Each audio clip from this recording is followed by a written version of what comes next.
Hey everybody, what is up? It is I, DPX here. Welcome back to another episode of the podcast. DPX talks for about an hour. It is that time of year again. If you follow the podcast, I talk about wrestling, mostly WWE, but I'll just say wrestling, on here, but not like, this is a wrestling podcast or anything like that. I normally, like, if you're watching this on the YouTube channel, this is not a wrestling channel. But every year, I make an exception for Wrestlemania. I do an entire episode of my podcast about Wrestlemania because it's just it's so much fun. It's Wrestlemania weekend at the time of recording. Night one. This is actually Sunday. It's Sunday morning. Actually, we're in the afternoon now, but Sunday afternoon. So WrestleMania Night 2 has not happened yet. How I like to do it, I record them separately, but they're one big episode. So you'll be able to listen to it all in one big chunk. So, excuse me. Right now I'm gonna be going over all the matches from night 2, not night 2, that it hasn't happened yet at the time of recording. We're gonna go over all the matches from night 1 and give my thoughts on them. Normally I'll go over like certain stuff that happens like in between if it's significant, but I don't think there's anything significant that happened in between each match. So yeah, we're just gonna get right into this. Well, first of all, I want to talk about the set. I talked about the set or the stage last year, which I thought last year's set was goated and probably the best one we've had. This one's not as good, but at the same time, last year's was themed around Hollywood, so they can make a Hollywood themed, like, they can make a set that looks like a Hollywood stage. This year didn't really have a theme, so they couldn't get as creative, but I still liked it. But anyways, let's get into it. Our first match up, I was kind of surprised that this opened the show, considering it's one of the bigger matches. But hey, you want a big match to open the show, because that's when everyone's at their most excited, you know. We get Becky Lynch challenging Rhea Ripley for the Women's World Champion. And I was really excited for this match because it's pretty much like the biggest match you can possibly do with the women's division. You got, like, right now the biggest name in the women's division with Rhea Ripley, and I don't even think it's close. And you got Becky Lynch, who was the biggest name in the women's division, and this could be like a proper passing of the torch, I felt. The story was interesting where, like, Becky thought, you know, she kind of convinced herself that she's not as good as Rhea, but she wanted to prove to herself and to everyone that she is better than Rhea.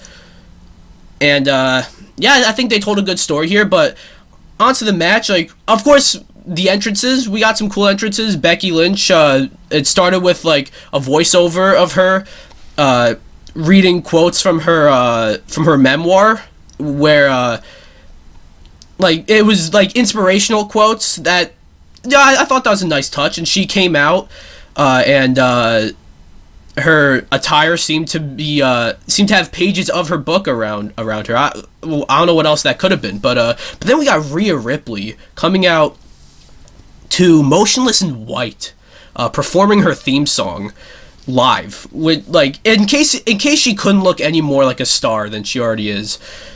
Like, this was a fantastic performance. There's another performance that happened later on, like music performance, that I didn't think was as good. We'll get to that, but no, you know, this made Rhea Ripley look even bigger, you know. So we get into the match, and I'm gonna be honest with you, it was a bit slow, to be honest. At least it started off slow. In fact, it wasn't really clicking with me. You know, I saw the reaction online, and they're saying that it was an absolute banger. And if it kept up the pace at the beginning, I wouldn't have agreed with that. But then it picked up. It picked up big time. There wasn't a particular moment I can say where it picked up. Like, there were a bunch of near falls. Even though I was confident, I thought Rhea was gonna win. There were moments where it really seemed like Becky was gonna win. there was speculation of maybe like a double turn happening here, and there wasn't, but there was a moment where it looked like we might be getting one, where it was like, I think it was the moment where like Becky had Rhea in the disarm her like at the turnbuckle. It was like something like that. But yeah, they had a really good match. I don't think it was as good as Rhea Ripley and Charlotte Flair from last year, but they had a very good match. Especially where you got like Rhea Ripley doing the riptide to Becky Lynch, but Becky reverses it into a manhandle slam. And that was a near fall. That was a really cool near fall that almost got me.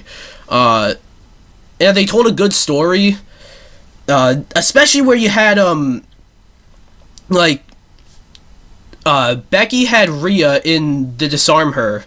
I think this was when Becky had just a normal armbar and then rolled it into a disarm her, and then Rhea just picked up Becky, put her on her shoulders, and then they went over the top rope. Rhea lands on her feet while having Becky on her shoulders, and then does the electric chair, which I didn't know that was the name of that move, but basically just slams Becky onto the ground. That was wild. Yeah, that was pretty cool. And then we get back into the ring. Some stuff happens. And then a riptide to Becky onto the turnbuckle, and then a riptide onto the middle of the ring.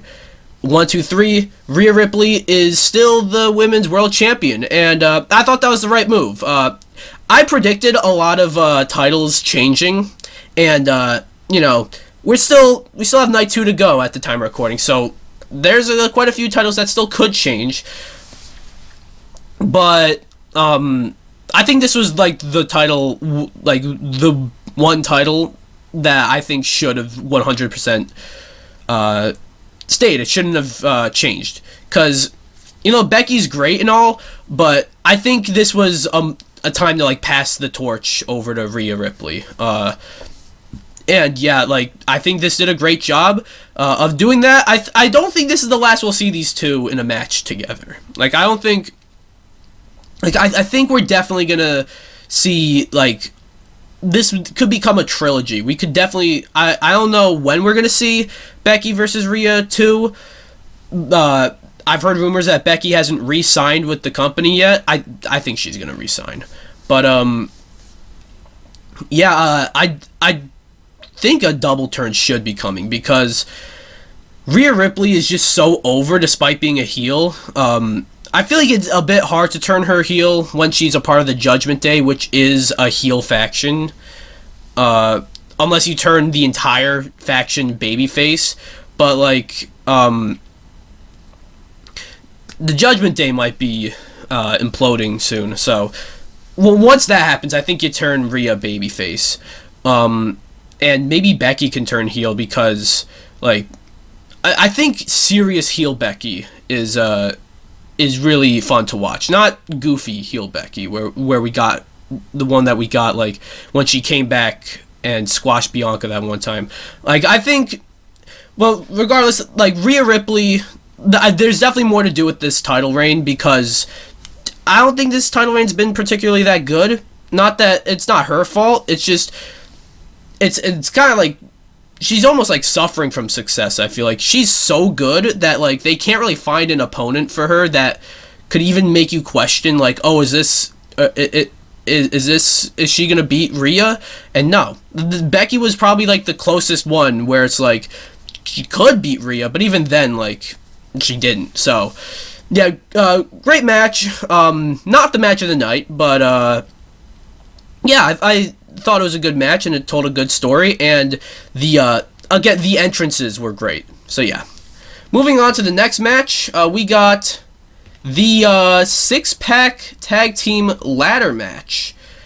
It was, can I remember? It was the Judgment Day. Speaking of which, yeah, the Judgment Day of Finn Balor and Damian Priest defending their undisputed tag titles against The Awesome Truth, which is the Miz and R-Truth, the New Day of Kofi Kingston and Xavier Woods, DIY of Tommaso Ciampa and Johnny Gargano, the New Catch Republic of Pete Dunne and Tyler Bate, and A-Town Down Under of Grayson Waller and Austin Theory. This match I was really excited for, and I was really interested to see like how this would turn out, because this was this was 12 men in a ladder match. Like, do we get like 12 men in a match together that's not like the Royal Rumble or Battle Royal or something like that, where there, of course there's going to be way more than 12 men? Like, this was wild. I think the teams that they picked were all pretty cool. Like, it made sense when you look at maybe who's not already on the card and who could be on the card. You pick. It did kind of feel like it should have been just Awesome Truth and Judgment Day, though, because they had like a story going in. The other teams were kind of just there, but like that story at the same time, I feel like did kind of fizzle out a little bit by the time we got here. So, but at the same time, like, R-Truth is still massively over. He's doing some of the best work of his career. Dude's in his 50s, by the way, and he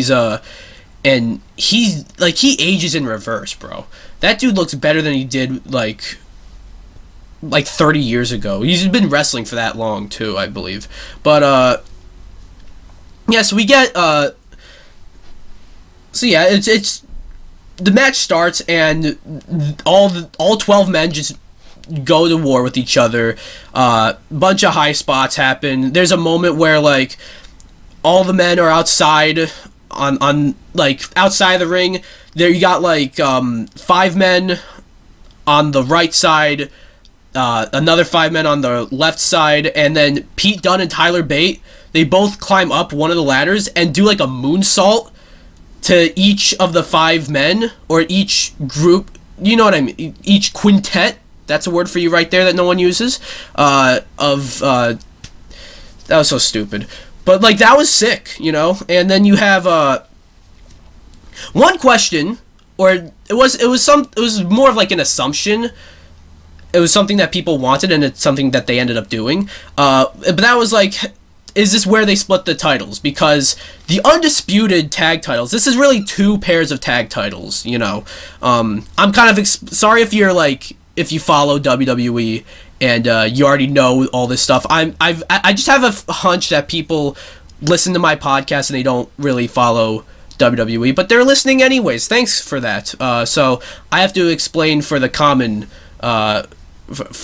man or woman, you know, as so to speak. I don't know what the fuck I'm saying, but the undisputed tag titles are really 2 sets of tag titles that got unified, but there's still 2 tag titles, and they were both on the line. They were both like on different hooks, you know. So it was like, oh, dude, does this get is this where they get split? Lost my train of thought there. But yeah, is this where they get split? And the answer is yes. It seemed like Awesome Truth were gonna win one of the pairs. But the question was, who's gonna win the other one? I felt that was the question, because my pick was the New Catch Republic, just because they had that they had a bit of momentum going in, really. But it ended up being the other SmackDown team to win the SmackDown tag titles. That was Austin Theory and Grayson Waller, which I thought that was neat. You know, I remember going in before they qualified for this match. I remember going in and being like, wow, these two are like, they got a lot of potential and they're great and all, but it does not look like they're being utilized well at all. And like I was afraid they were gonna get left off the card. And then there was a report that from Dave Meltzer, so you know, I think you gotta take with a grain of salt. Even after they qualified, that there's a meeting to discuss whether or not they're going to be in the match, and then they ended up kind of winning, so that's funny. But I have like a nitpick when it comes to that I'll get to later, but there was still some really cool moments. I kind of skipped through, but Yeah, if you're wanting like a full, thorough, and like beat by beat review of each match, you're not gonna get that here. But you get like Tyler Bate picking up Finn Balor and doing like an airplane spin while Finn Balor's holding a ladder. So he's holding a human being and a ladder that's like twice the size of either one of them, that was really cool to see.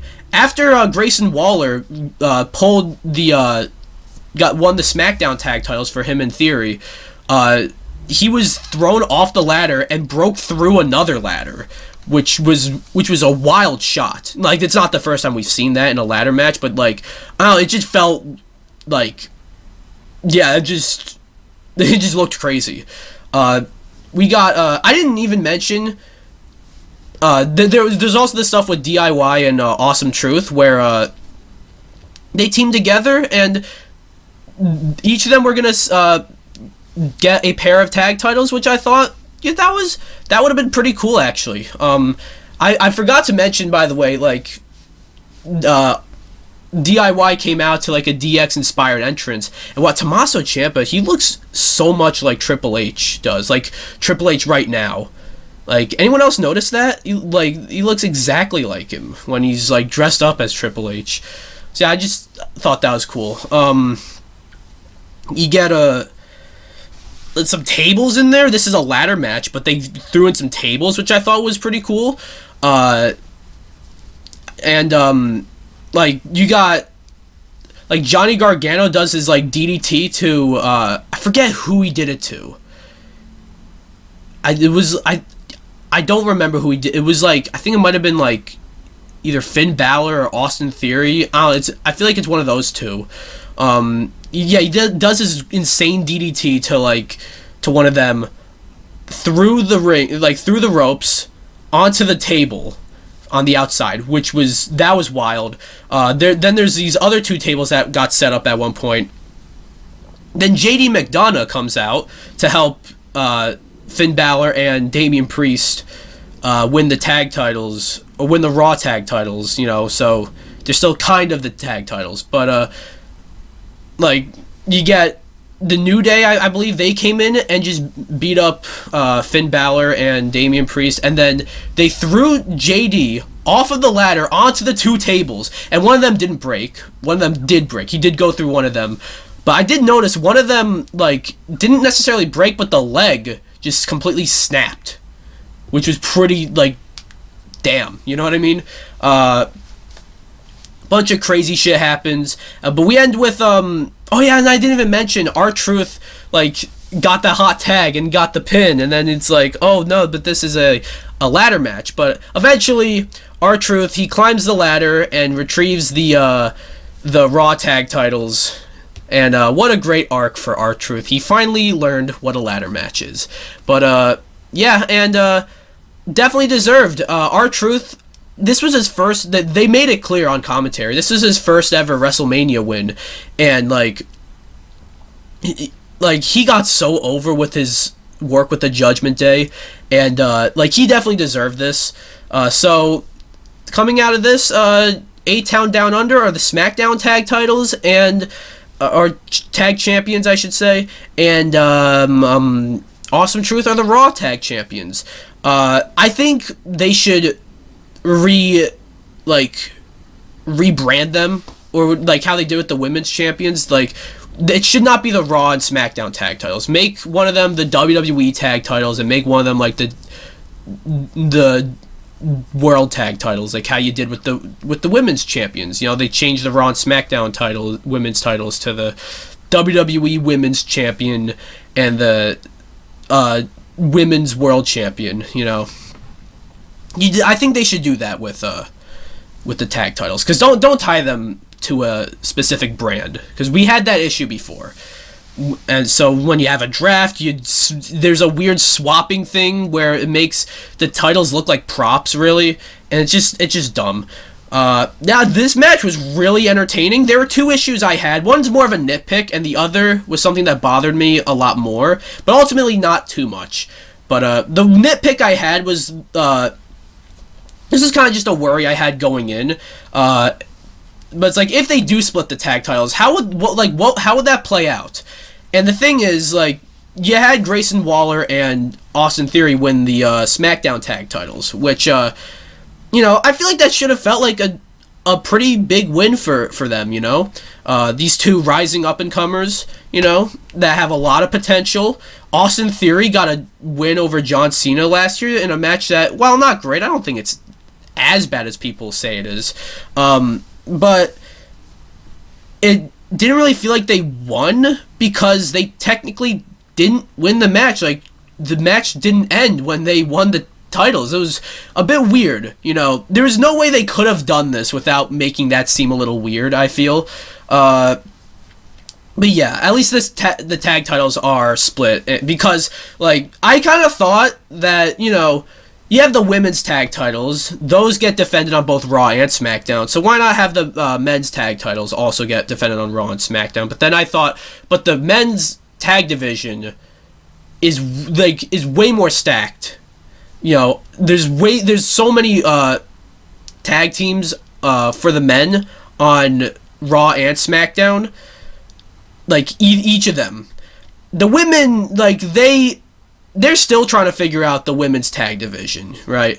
But that's a discussion.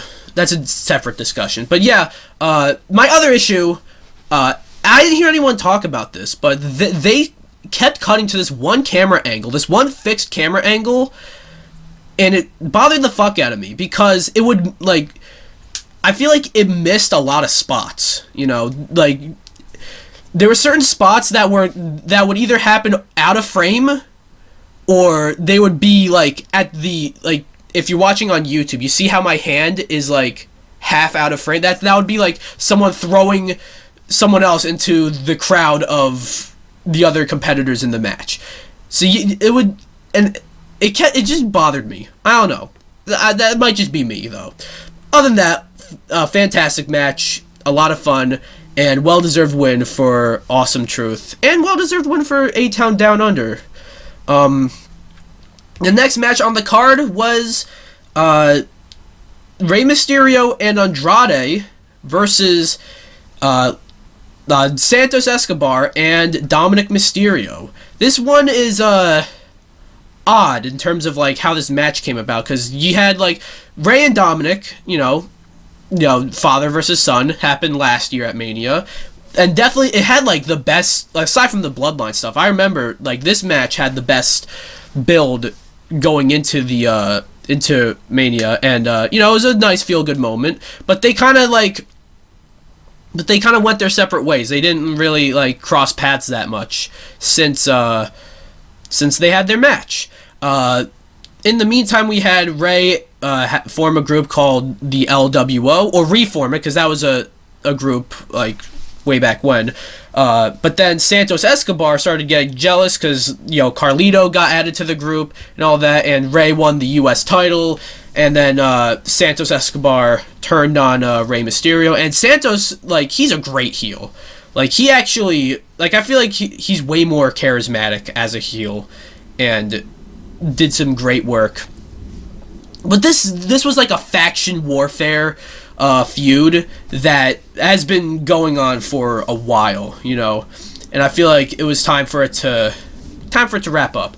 But then Dominik just comes in out of nowhere, which, like, in the context of, like, overall, I guess, like, it makes sense for Dominik to be there, to be a part of this. But, like, in the context of this feud between Rey and Santos, like, Dominik did kind of just come in out of nowhere. So we got a tag match. Rey needed a partner, and he picked Dragon Lee, who then got taken out. So we get the returning Andrade, who didn't seem like he had anything to do at WrestleMania until, like, literally the day before, night one. So, yeah. This match was fine. I don't think it was anything too crazy. There's, like, a lot of the highlights, I feel, was with the stuff that happened with everyone outside of the match. Like, you got all of, like, Legado accompanying Santos and Dom to the ring. And you got all of the LWO except for Dragon Lee, I guess, because he's dead now, I guess, accompanying Rey and Andrade to the ring. And you got that wild that damn, I just realized what his name is, and a bit of an unintended pun there, but you got that wild spot with Walking Wild. I think that was his name, where he he fucking has invisible wings or some shit. Like, how does he fly that far? Like, that's crazy. But yeah, we had that. That was pretty cool, and basically like everyone from the outside got to like. You know, you had Zelina Vega doing like a moonsault to forget Elektra, right? Elektra Lopez, that was her name. I'm sorry, but that was pretty cool. And you got like the I'm forgetting everyone's names, but it was a big brawl, which was pretty sick. And you had the referee distracted. He was checking up on either Rey or Andrade, and then like this part kind of confused the shit out of me for a second because until they unmasked, but like and then Santos tells Dominik, go grab a chair, I'll bash his his brains out, so yeah, that's Santos Escobar as a heel. He's such a great heel, this man they should push him because like, whenever he's done with this, I actually think he has a bright future. But he tells Dominik, grab a chair. I don't care. Just bash his brains in or whatever. So the ref is distracted. Because if the ref wasn't distracted, Dominik would get disqualified. But then you get these two big guys in luchador masks just beating the shit out of Dominik, throwing him back into the ring, and then Rey beats up both Dominik and Santos.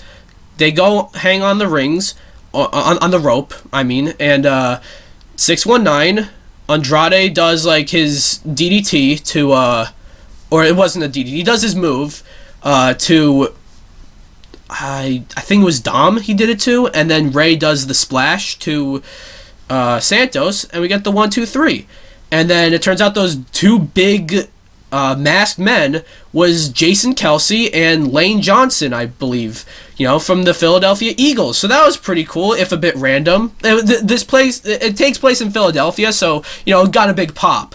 But in the in the context of this match, it was pretty random. But a fun match. I feel like maybe, like, you had Dom lose to Rey last year, and this was also Santos Escobar's first Wrestlemania. I feel like it could have maybe given them the win, but at the same time, if they won, I feel like this feud would have kept going. And not that it's been a bad feud at all, but I feel like might be time to wrap it up and have both groups go on to different onto different things, because Santos Escobar reformed Legado del Fantasma, and like, it seemed like that was just to be a part of this feud. So how will that faction fare afterwards? Oh, we'll see. But yeah, fun match. Not much to say about it. Then we get a match that I was really looking forward to because I thought they would have, like, it was the brother versus brother match between Jey Uso and Jimmy Uso. The reason I was looking forward to this match is because, well, first of all, they've been a tag team forever, and they just recently were split up, and they all got on their own singles runs. It seemed like they've done a better job establishing Jey as a single star than Jimmy. But, yeah, this one was disappointing. I'll just say that. Because, for reasons I'll get into, but one of the reasons, really, is, so you have Jey, in the big match against Roman Reigns at SummerSlam. He seemed to have the match won. Jimmy comes in and costs Jey the match. That didn't make any sense in the context of that story because, like, it just fucking didn't make any sense. But okay, whatever. We're going to get Jey versus Jimmy at WrestleMania. And then, but like, that was in August. And they didn't really keep it, they didn't keep this feud hot. You know, they didn't, so it blew over. Sure, you had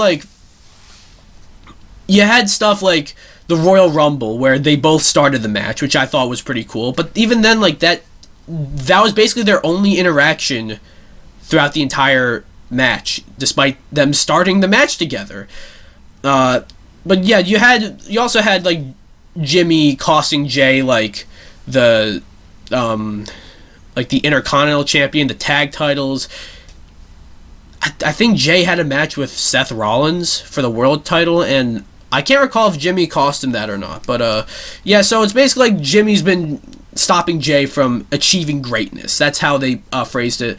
And you had an interesting story, even if it took a little while and a lot of the heat blew over.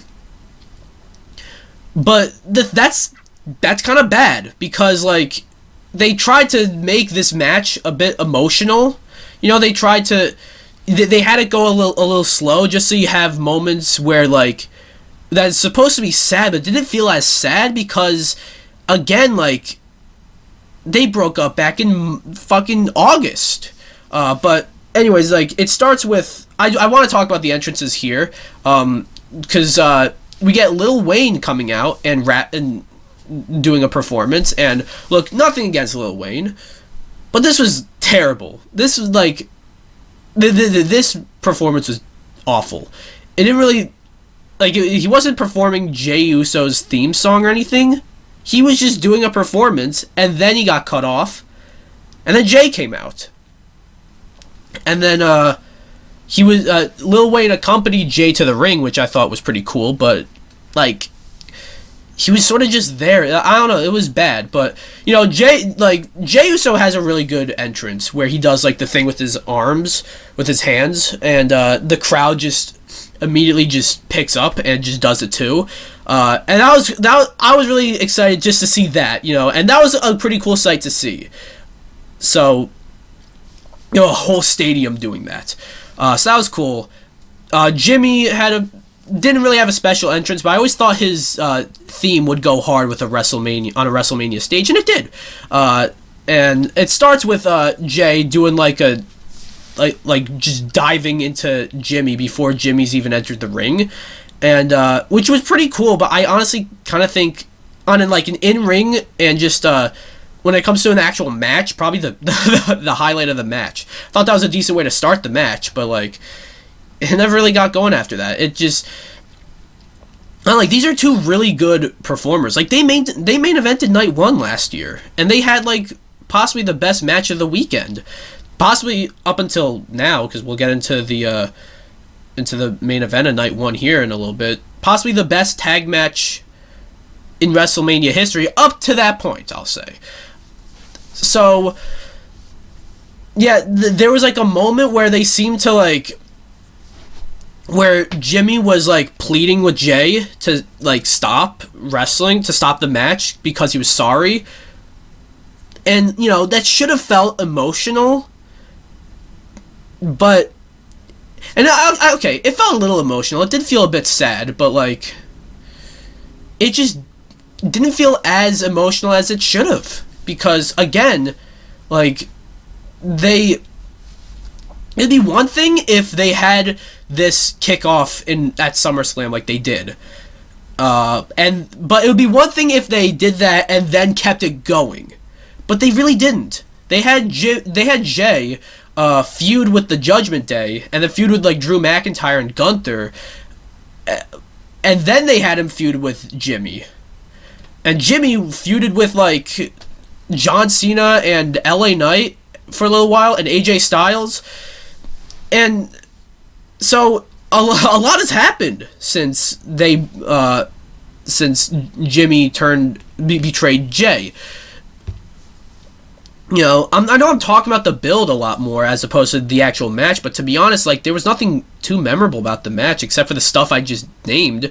There was, like, a lot of super kicks. Those people who don't like the Young Bucks for the super kicks they do, I think maybe you owe them a little apology after this. Like, I'm not against super kicks, but, like, there was a lot of fucking super kicks throughout this entire match, and I don't know, like, it ended with, like, an Uso splash from Jey onto Jimmy. Jey won the match, which I thought was the right move, even though they'd done a better job establishing Jey as the single star, which would normally mean that Jimmy should have gotten the win to establish him, but, like, I feel like this was Jey's match to win. Maybe if they do, like, another one of these matches, like if they do a part 2, maybe Jimmy can get a win over Jey, and then they could have a blow off. But it needed, like, maybe Rikishi coming in and maybe making the two hug it out, or if you didn't want them to resolve all, like, yet, you could have added, like, a stipulation, because this was, like, just to make it more sad. Could have added like a falls count anywhere stipulation or something. Maybe not a street fight because they're doing that on night 2. But this was just a very dull match, and I was expecting this to steal the show, but I guess not. But yeah, that's that match. Moving on, we had a match that was short and sweet. We got Damage Control of Dakota Kai and the Kabuki Warriors of Asuka and Kairi Sane versus Naomi, Bianca Belair, and the debuting Jade Cargill. This was, going into this match, it was like, before they announced it, it was like, what are they going to have Bianca do at WrestleMania? They can't just leave her off the card because she's one of their biggest stars, and she's also on the poster.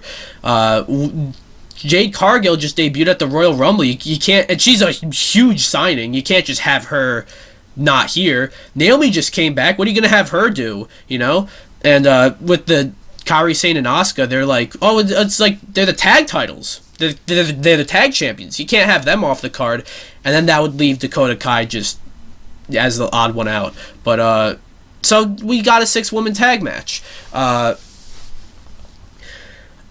We start off with some really cool entrances. The Damage Control had a really cool entrance with the I'm sorry, I don't know what they're called, but they're like the Japanese dancers. That was pretty cool. And then you had Bianca, Jade, and Naomi, like, on that platform that kept lowering, and then each of their music started to play. Little nitpick, I feel like Jade's music should have played last just because, like, this is her big debut, but whatever. That was a silly nitpick I probably shouldn't even mention.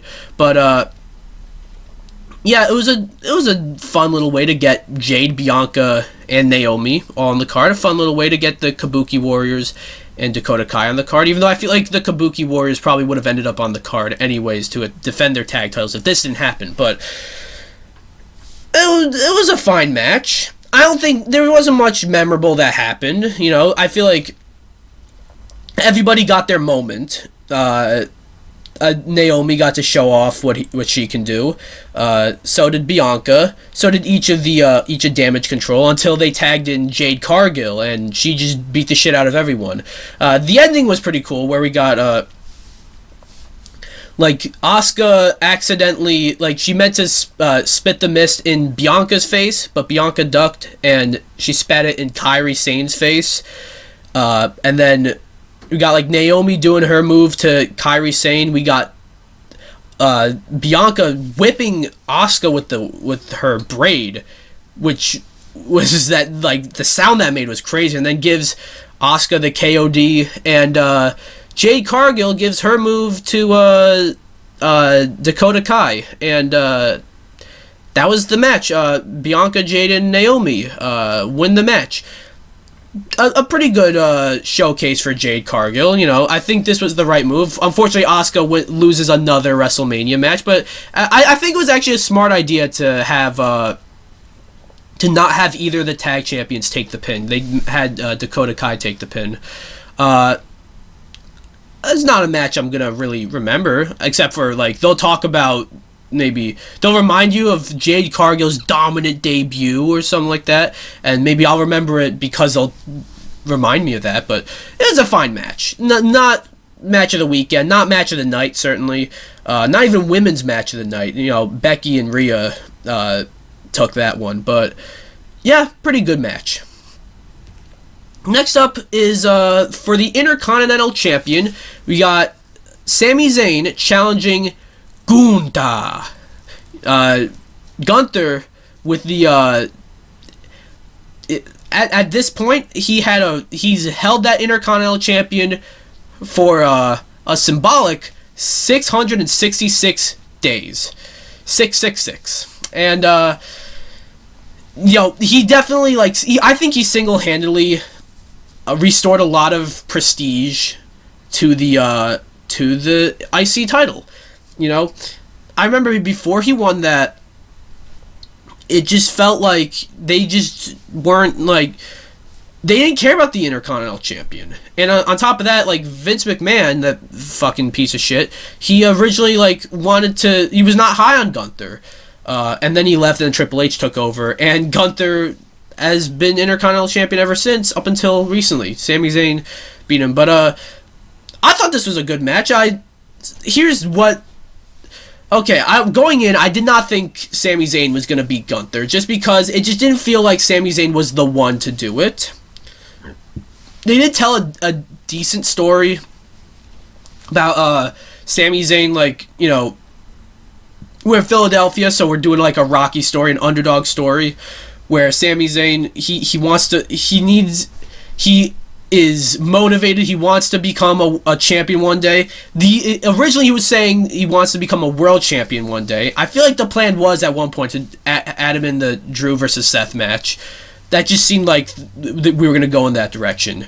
But they gave him this instead, which you could argue maybe is a consolation prize. And yeah, it could be. It's considering it's not a world title. And also, he main evented last year, and he's up against a mid-card title. But then you think about how Gunther's held this title for 666 days. I think we're a few months away from, a full 2 years where he's held the title. And, it's yeah, I mean, I kind of lost my train of thought there, but, Gunther's reign, I feel like, has elevated the IC title to where this doesn't feel that much like a consolation prize. But, yeah, going in, I still didn't think Sami was going to win, just because it didn't feel like it was him. Also, they set up a better story with Chad Gable being the one to beat Gunther, and they made it so that Sami Zayn faced Gunther, not Chad Gable, but they did a great job incorporating Chad Gable into the story by having Gable, be the one to train Sami to beat Gunther.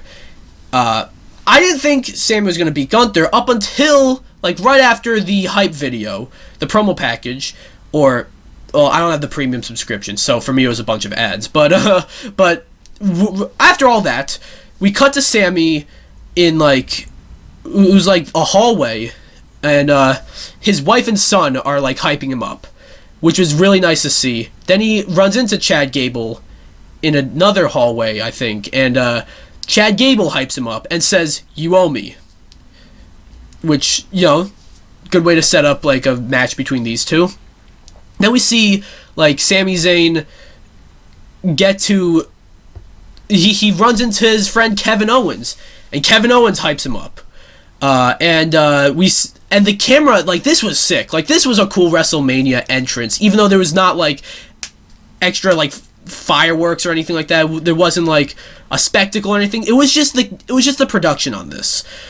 The cameraman, or woman, the camera crew, the camera followed Sami Zayn from the hallway into the arena. That was so cool. And I know I've seen clips on Raw where that's happened, with Sami Zayn in particular. I don't think I've seen it with anyone else, actually, but Like, the way they did it here, I thought was really cool. And it just, like, a WrestleMania entrance doesn't need to be, in order for it to be a great WrestleMania entrance, it doesn't need to be all flashy and shit, you know? But it just needs to be, like, the production just needs to be great, and it was here. So Sami Zayn came out, and Gunther came out, and they started the match. Gunther is just destroying Sami. He's taunting Sami's wife, who's in the front row, and you know, it's the underdog story. Like, at this point, I knew Sami was gonna win because of the way they were booking the match. They were telling a good underdog story of, like, you know, Gunther's this dominant champion, just destroying Sami Zayn. And then after a little while, like, Sami Zayn just came back. He hit, like, a blue thunder bomb, I think they call it. No, it was a brain buster. Like, I'm not too familiar with, like, the indies necessarily, but I heard, like, this, like, Sami Zayn hadn't hit a brain buster since his days as El Generico in the indies.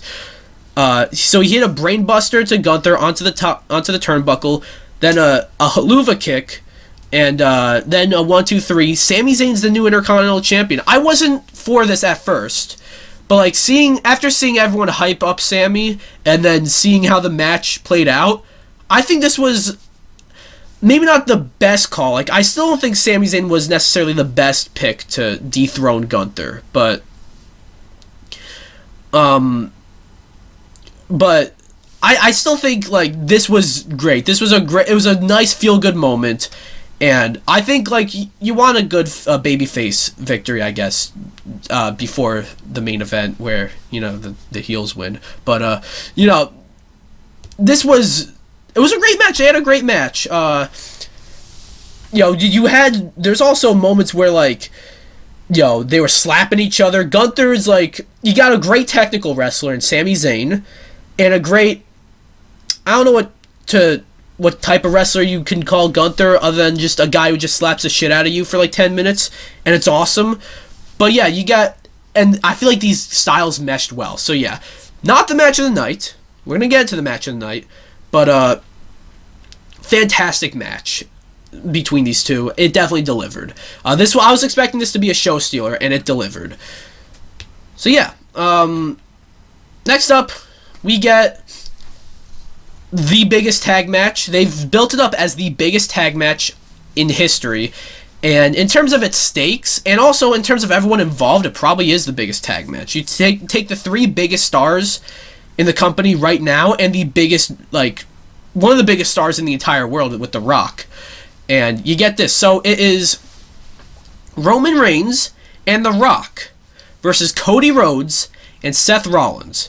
You know, you get Cody Rhodes with a cool WrestleMania entrance. There's nothing that different about it necessarily, but it was fine.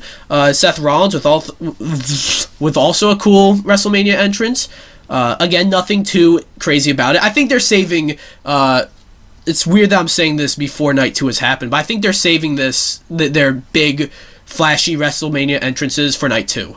But then we get The Rock coming out, and he had, like, he's been calling himself the final boss, and they played into that with his entrance by making, like, you know, they put on the Titantron, like, level, like, you had, like, 99 level, like, complete or whatever, and they basically, like, made it so it's like a video game. You're like 90% complete, but now you gotta face the final boss. So then The Rock came out, and he's holding the belt that I think I saw it was awarded to him at the Hall of Fame ceremony. He was given the People's Championship, which was cool. I guess, you know, he gets to come to the ring with a belt now, and he lights, like, an outline of a bull. He's the Brahma bull on fire, and, like, the production again, like, ever since, like, they got rid of Kevin Dunn, who is the guy behind the production of, in terms of, like, the camera stuff. They got rid of him, and they got a new production team, and they've been killing it with the production. like, say what you want about Kevin Dunn, like, but the production, the overall production in WWE, I think has been great for a while. But, like, in terms of the camera work and, like, the shots they would get, like, they are on top of it right now. So you get this really cool shot of, like, the fire, and it's just the fire. Like, the fire is all you can see, and then you just see a silhouette of The Rock just walking into frame, and it's so cool. The Rock just comes in. It takes a little while to get down to the ring, and then Roman Reigns comes out. So in total, I feel like the entrances, there's 4 very long entrances here, long enough to where if they cut it all down, they probably could have fit another match on here. That's how long they took, to be honest. But whatever. And then they did the introductions. Samantha Irving. Samantha Irving is killing it as the announcer. But and we start off. The bell rings, and all 4, Rock and Roman and Cody and Seth are all staring each other down. I just want to say, before I talk about the match, I might go on quite a bit about the match, to be honest. But before I talk about the match, I just gotta say, like, can you believe that we were gonna get, like, a babyface Rock versus a heel Roman Reigns this year? Which, obviously, like, that's a dream match we all want to see. Rock versus Roman. But can you believe they were going to go about it the way they were, and we weren't going to get this? The build to this match, which has helped, I feel like it's helped build night 2, Roman versus Cody. The build to this match is like, was unlike any other build to a WrestleMania match, I feel, ever. And I don't think I mentioned the stakes here. If Cody and Seth win, then Roman versus Cody on night 2 is free from the bloodline. The bloodline is barred from ringside.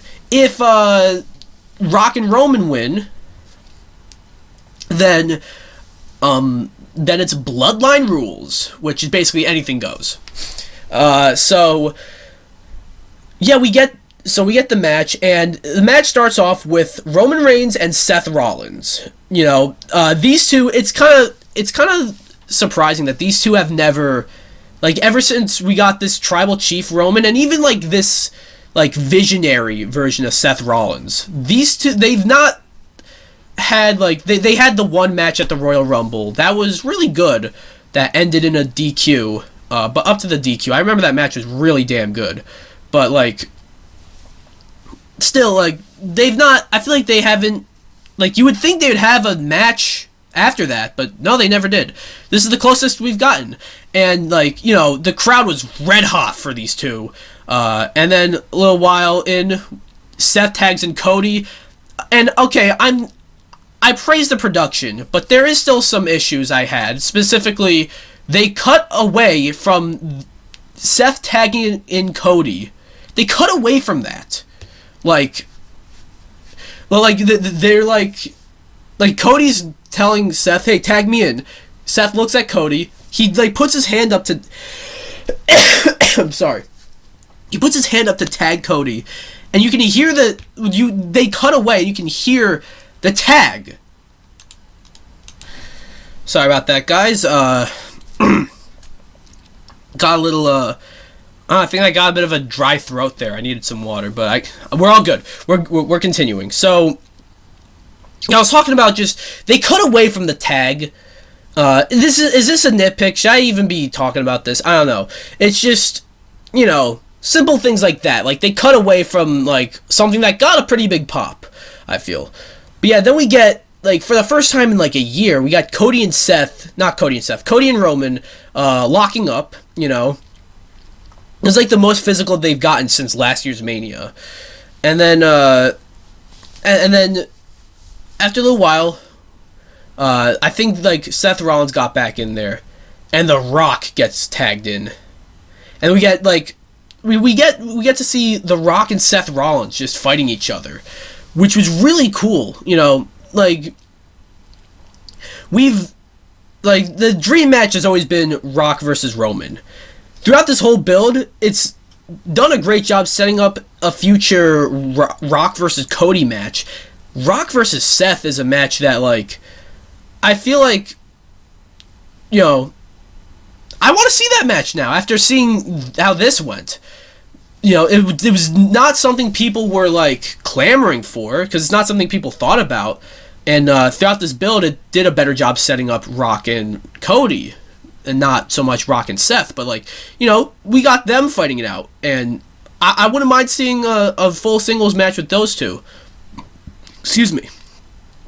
But, yeah, so that was pretty fun. That was pretty cool. At a certain point, we get, like The Rock and Seth Rollins, and then Cody Rhodes and Roman Reigns start brawling on the outside of the ring. The ref starts to... This is what I actually really liked. Great heel work from The Rock. The ref starts counting everyone out because, like, you know... and then The Rock says, if you count, you're fired. Because, you remember, The Rock's on the board. You know, and we heard an F-bomb in there. The Rock goes like, I don't give a fuck, or he said something like that. Like, he said fuck. And they didn't censor it. Normally they would censor it, that they didn't. And you could tell they meant to censor it, because, like, then there was a censor, excuse me, then there was, like, a censor that happened, like, after he said fuck. Unless he said fuck again. But, you know, they're a bit late there. But, yeah, we heard fuck on in WWE in 2024. So yeah, but they brawled outside. This match basically turned into like a no DQ match, and I think only a no DQ match for the Bloodline. Like I don't think Cody or Seth did anything that was like, I don't think they used any weapons or anything like that. It was basically only I don't even think Roman was like breaking the rules that much, you know. Aside from, like, you know, they were all breaking the rules by staying outside of the ring for well over like 10 seconds. But, you know, I think it was only The Rock that was like using his power to make it a no DQ match. We had Cody and Roman brawling at like the entrance, you know. They went all the way to the top of the entrance. Seth and Rock go into they hop the barricade and go into like where all the fans are. Like I don't remember. This might have been Seth who hit Rock, so maybe what I said about them not breaking any rules is wrong. I don't quite remember, but like one of them hit the other with like a trash can, you know, and it made a pretty like hard sound. I just thought that was cool. Make it back into the ring. I'm doing my best to like kind of like recap everything off the dome, by the way. So go back into the ring. They have a bit more of a match.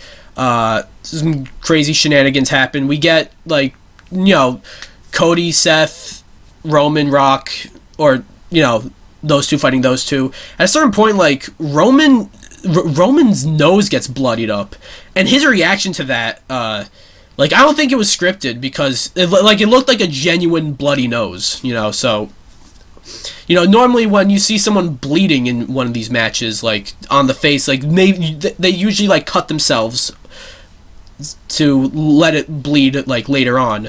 I don't know how you do that with the nose, really, without it really, you know, that's gotta be painful if you actually do that with the nose on purpose. So it looked like Roman, like, genuinely got a bloody nose. And, like, so his reaction to that was, like he was pissed that he got a bloody nose. Like, he was in character. But yeah, and then so yeah, all that happened. Roman's hair looked fucked up. It looked like he had gone through a lot of shit. Seth's hair looked crazy too. Like, that's how much shit, like, they went through. You get like, and The Rock is just breaking all the rules, which I thought was cool, because like the ref couldn't do anything about it, you know. And like there was even a moment where like The Rock, like, he gave Seth, like, a low blow while Seth was trying to tag in Cody. And, like, the ref is like, sorry, Cody, I can't do anything about it. You know, he'll fire me. Which I thought that was a nice touch, you know. You get some more brawling, you know.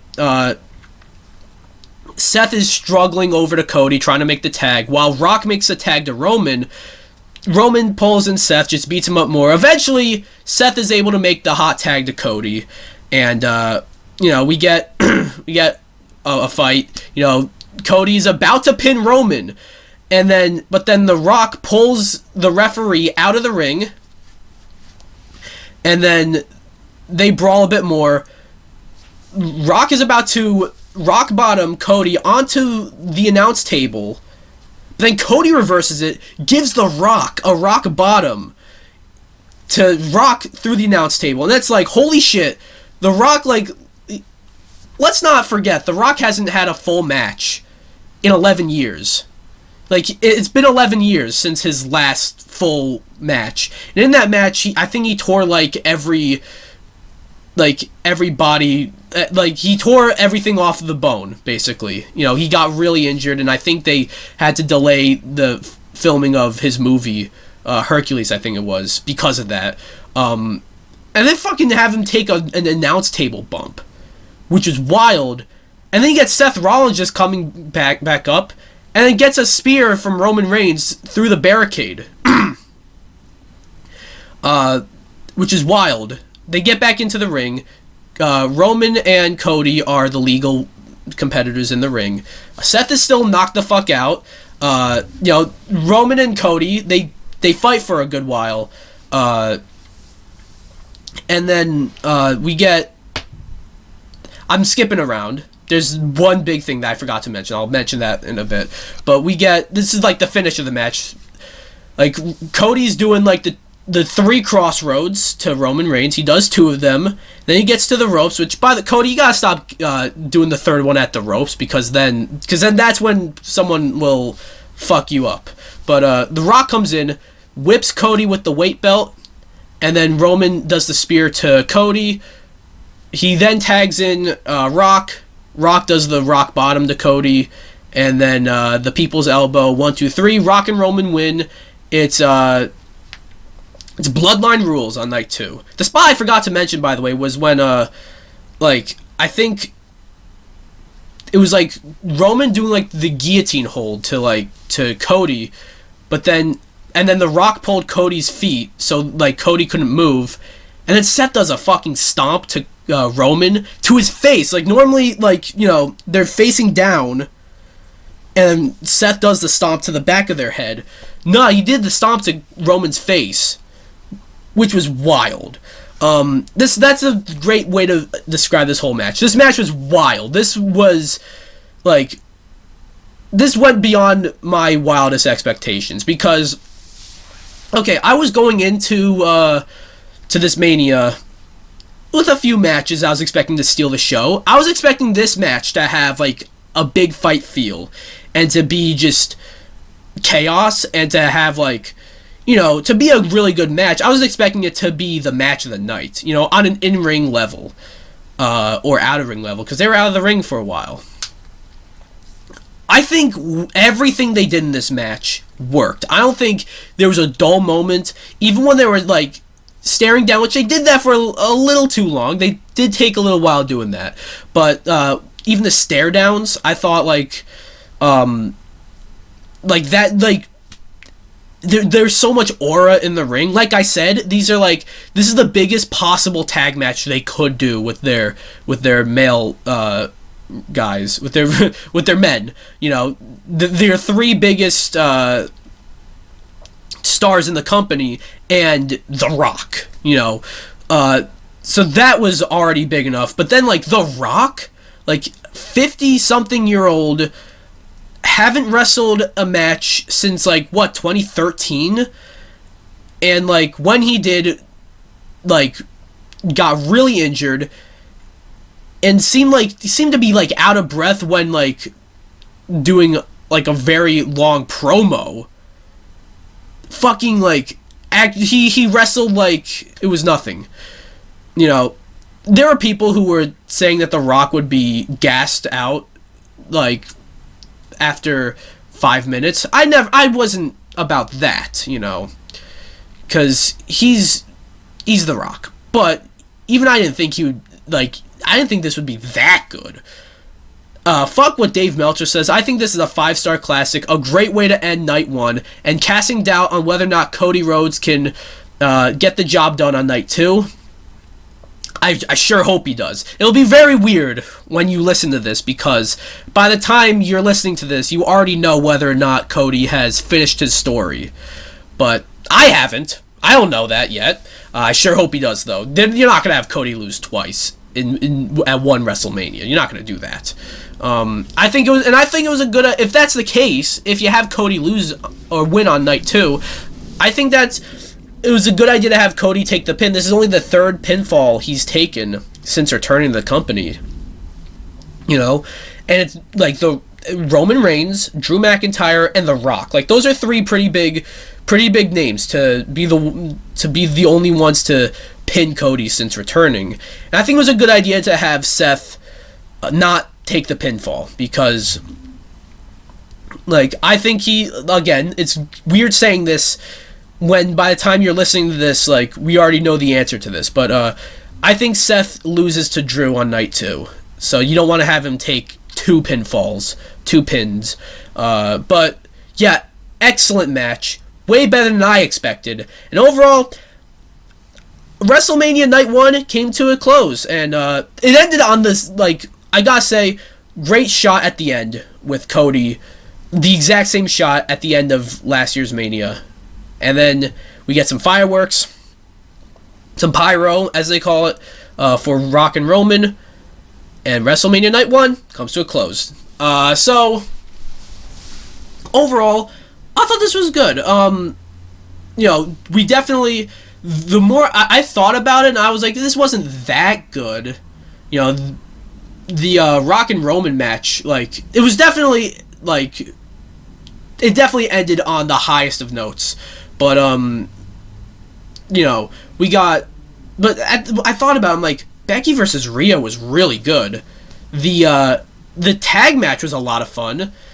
The LWO versus Legado match was fine. It was fine, if a little forgettable. But, the Usos match really was a disappointment. Like, that one... I'm not going to remember anything from that match, really. And the 6-woman tag was fine. It was enjoyable, a great showcase for Jade Cargill. If, again, it'll be a bit forgettable. But then that IC title match was really good. And then this tag match, this main event was phenomenal. It was great. It might be as good, if not better, than last year's Night 1 main event. Which might have been the best tag match in WrestleMania history. I think this one might be better. But yeah, that's WrestleMania Night 1. It'll be like about 24-ish hours. I'm doing this pretty late in the day, actually, so maybe less than 24 hours, where I'd be back and reviewing Night 2. But for you, it'll be like 3 seconds. And we're back. I told you it'd be like 3 seconds, or however long. And we're back, but it was more like... It's definitely less than 24 hours. This is a lot earlier in the day that I'm filming this. But, yeah, this is the morning. We're not in the afternoon. I'm in the morning after Night 2 of WrestleMania 40 went down. And I will say right off the bat, with WrestleMania 40 now in the rearview mirror, you know, I was unsure about Night 1. I thought it was good, but I didn't think it was this, like, amazing show. I didn't think it was, like, you know, definitely some great matches, but Night 2, I'll get to it, alright? I'll get to what I think overall, but holy shit, you know? And it's not just the ending. The ending definitely helps, but I was already starting to feel like it was better than Night 1 before we got to the main event. So that's all I'll say. But yeah, starts with the same Meek Mill cold open. I don't think I mentioned that when I was going over Night 1. But yeah, Meek Mill did the cold open, which was cool and all. And then we get to the show starts, and we get introduced to a returning Stephanie McMahon, which I thought it was really nice to see her. It's been, I don't know, the last time we've seen her on TV, and she left the company like a year ago. So yeah, it's good to have her back, and she talked more about the Triple H era, or the Paul Levesque era. It's gonna be a bit weird for me to call him Paul Levesque, because I've always known him as Triple H, or even Hunter, but not Paul. But yeah, and then she does Triple H's "Are You Ready?" and everyone, goes crazy. So yeah, we got a nice return at the beginning with Stephanie McMahon. That was nice. So then we get our first match. It is a match between Seth Rollins and Drew McIntyre for the World Heavyweight Champion, with CM Punk on commentary. Now that's, remember that. So, yeah, it comes after Seth Rollins had that insane match with, teaming with Cody Rhodes up against Roman Reigns and The Rock on night 1. And, he comes in and, yeah, but first, the entrances, in case you couldn't tell, I'm a sucker for good WrestleMania entrances. That's part of the reason I actually like WrestleMania so much, if I'm going to be honest. The entrances are always cool. Drew McIntyre got introduced with a Scottish bagpipe band, which was pretty cool, and then a bunch of Highlanders. That was pretty sick.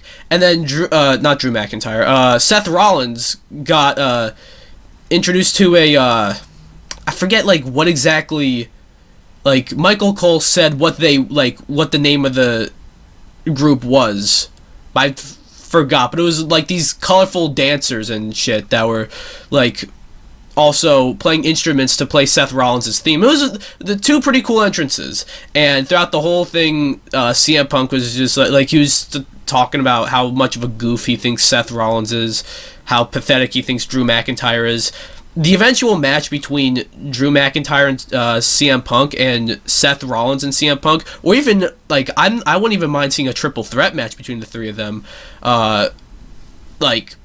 Whatever we end up getting is gonna, as I've seen many people on Twitter say, it's gonna feed families. We get into the match. Immediately starts with a Claymore from Drew McIntyre, and 1, 2, Seth kicks out, but man, it felt like we were about to see the title change hands immediately.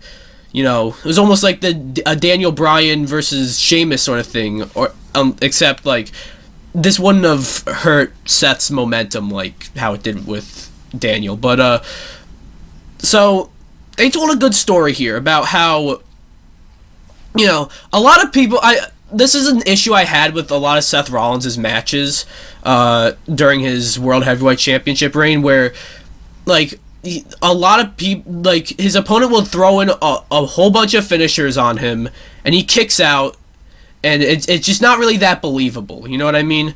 But this time, I think they played into that a little bit, where it's Drew McIntyre kept just throwing, it was a bit of a finisher fest, Drew McIntyre kept throwing Claymore kicks at Seth, and, gave him the Future Shock DDT and all that stuff. Seth kept trying to kick out, but, he was still beaten up from the last night, to where at a certain point it just became too much and he couldn't kick out. And yeah, Drew McIntyre won the World Heavyweight Champion in front of fans. They had a decent match. I don't have a whole lot to say about it. It was more what happened after the match that I think will be talked about. Yeah, at some point, Drew takes Seth to the outside of the ring. He taunts CM Punk, who's on commentary.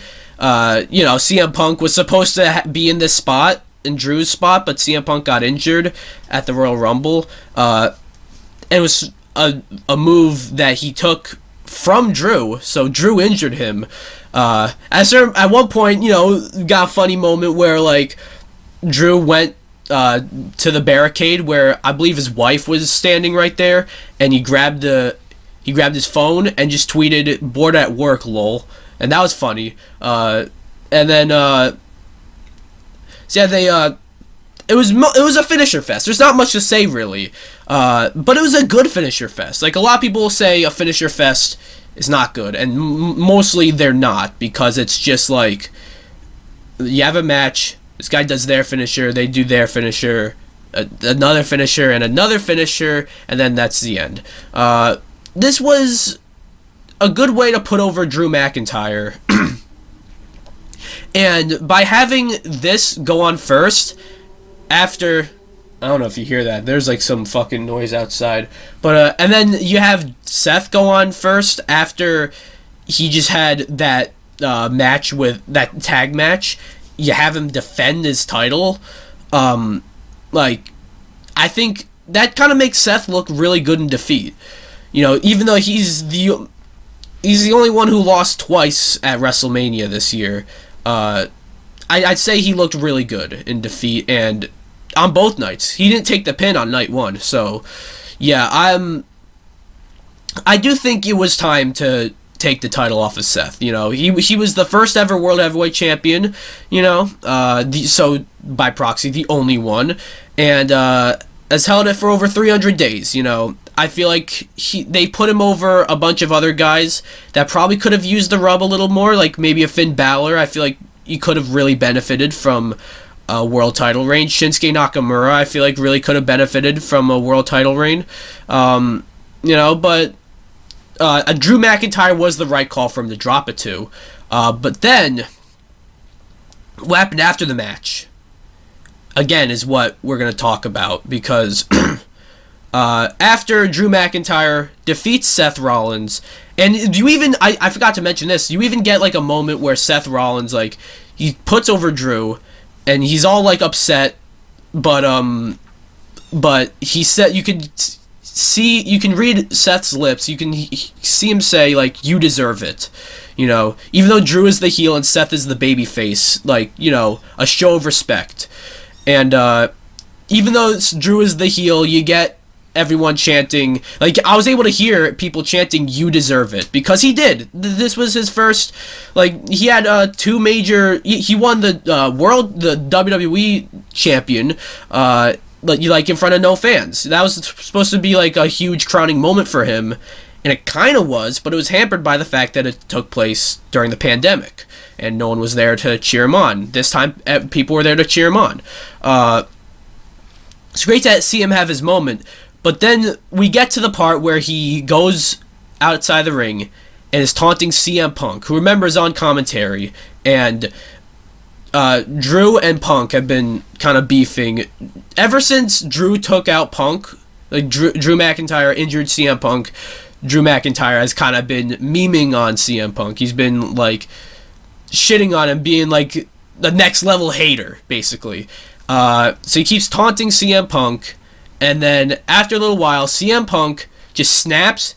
He takes off his arm brace that he had on, and just beats the shit out of Drew McIntyre. I don't think that's a sign of CM Punk, like, being cleared. Because, like, he got physical, but, like, he didn't take any moves. So if he took moves, like, if Drew McIntyre, like, did something to Punk here, I feel like that's a sign of CM Punk being cleared, but no. Like, and so CM Punk just kept beating down. He blew a kiss, like, mockingly blew a kiss to Drew's wife. I didn't hear anyone talk about that, but that was something that he did. And then you hear the Judgment Day theme. Damian Priest with the Money in the Bank briefcase running down to the ring, runs into Drew McIntyre, hits him with the briefcase, cashes in. So now we have a new match, Drew McIntyre versus Damian Priest for the World Heavyweight Champion. Drew McIntyre just had a match, and he just got beaten up by CM Punk, and he just got bonked in the face with a briefcase. So, you know, he's definitely out of it. Damian Priest picks up Drew for a chokeslam, pins Drew. Damian Priest is now the World Heavyweight Champion. We went from Seth Rollins being the only one to hold this title for over 300 days to having it changed twice in the span of like 5 minutes. And, even though I do kind of feel bad for Drew, I do feel like he deserves a run with the world title in front of fans. I do think we're still going to get that. And he did get to have a WrestleMania moment, even if it was short-lived. This is great to see a guy like Damian Priest win the World Heavyweight Champion at WrestleMania, it was starting to become like, increasingly more... We're all starting to get a bit skeptical. Is he even going to cash it in? Excuse me. Right? People are talking about he's got to be like the dumbest Money in the Bank holder of all time, because there are so many moments where he could have cashed in his Money in the Bank contract and he just didn't. And he could have, like, I do feel like maybe there was a better opportunity for him, like, where he was red hot, like, after his Money in the Bank contract win, and they kind of teased some dissension within the Judgment Day. Excuse me. Like, they teased that. He was red hot then, and they could have had him do it there, but they waited. And he wasn't as hot as he, like, right now he wasn't, or before he cashed it. Excuse me, I think I got some hiccups or some shit. What the fuck is that? But he's not, before his cash, and he wasn't as red hot as he was when he won the briefcase. But I think now this was cool. This was a great way to open up WrestleMania. The only other WrestleMania to have a Money in the Bank cash in, and yeah, we got like someone who's never held a world title in WWE with Damian Priest. So that's just really cool to see, I feel. I don't think it's gonna last that long, because I do believe Clash at the Castle happens in June. It takes place in Scotland. Scotland is Drew McIntyre's actual home country, not Wales, like how they tried to tell you once. So they're probably gonna have Drew win it in Clash at the Castle. But yeah, no, I thought this was a great way to open night 2. And yeah, I enjoyed it. Like, Drew McIntyre got his moment, CM Punk got his moment, and Damian Priest got his moment. Yeah. So, pretty cool stuff to start off. Next up, we get the Philadelphia Street Fight between Bobby Lashley and the Street Profits versus the Final Testament of Karrion Kross and the Authors of Pain, Akam and Rezar. I don't know who is who, by the way. I don't know which one's Akam and which one's Rezar. I'm surprised I even remember their names. But, like, now, funny story, actually. After, like, the opener, like, I usually wait till maybe, like, they fade to black and they go to, like, an ad break or whatever to maybe get up and do something real quick, maybe use the bathroom. I had to switch my laundry, so once the opener was done, I had to switch my laundry. I get back, and imagine my surprise to seeing Bubba Ray Dudley in a referee shirt walking down the entrance ramp with fucking Snoop Dogg on commentary. But yeah, I missed where they got introduced. Snoop Dogg was for some reason, but I think worked out in the end. But for some reason, was the special guest commentator for this match, and Bubba Ray Dudley felt kind of random, but I guess Philadelphia, and also a street fight. Pretty close to, like, Extreme, using ECW guy. Bubba Ray Dudley is the special guest referee. And so, no special entrances, although they did look really cool. Like, the Final Testament, especially, they looked pretty sick. Their entrance looked pretty sick on a WrestleMania stage. But, yeah, we just get into it. And this was, I'll just say right off the bat, this was a fine match. Nothing too crazy happened, except for, I do remember, we had in the back where Angelo Dawkins just fucking clotheslined both Akam and Rezar, and then as the two Authors of Pain guys were like leaning on the barricade, fucking you just see Montez Ford doing a dive over the ring post onto those two. That was pretty sick to see. Even though they weren't in the match, you had B-Fab, who was with Lashley and the Profits, and you had Scarlett, who was with the Final Testament. They got into it a little bit, and they even had a table spot, which is pretty cool. Unfortunately, there was a botch with another table. How like they were setting up Karrion Kross on a table, and Montez Ford is going to go to the top of the top turnbuckle and do a frog splash, but before he was able to do the frog splash, the table just collapsed.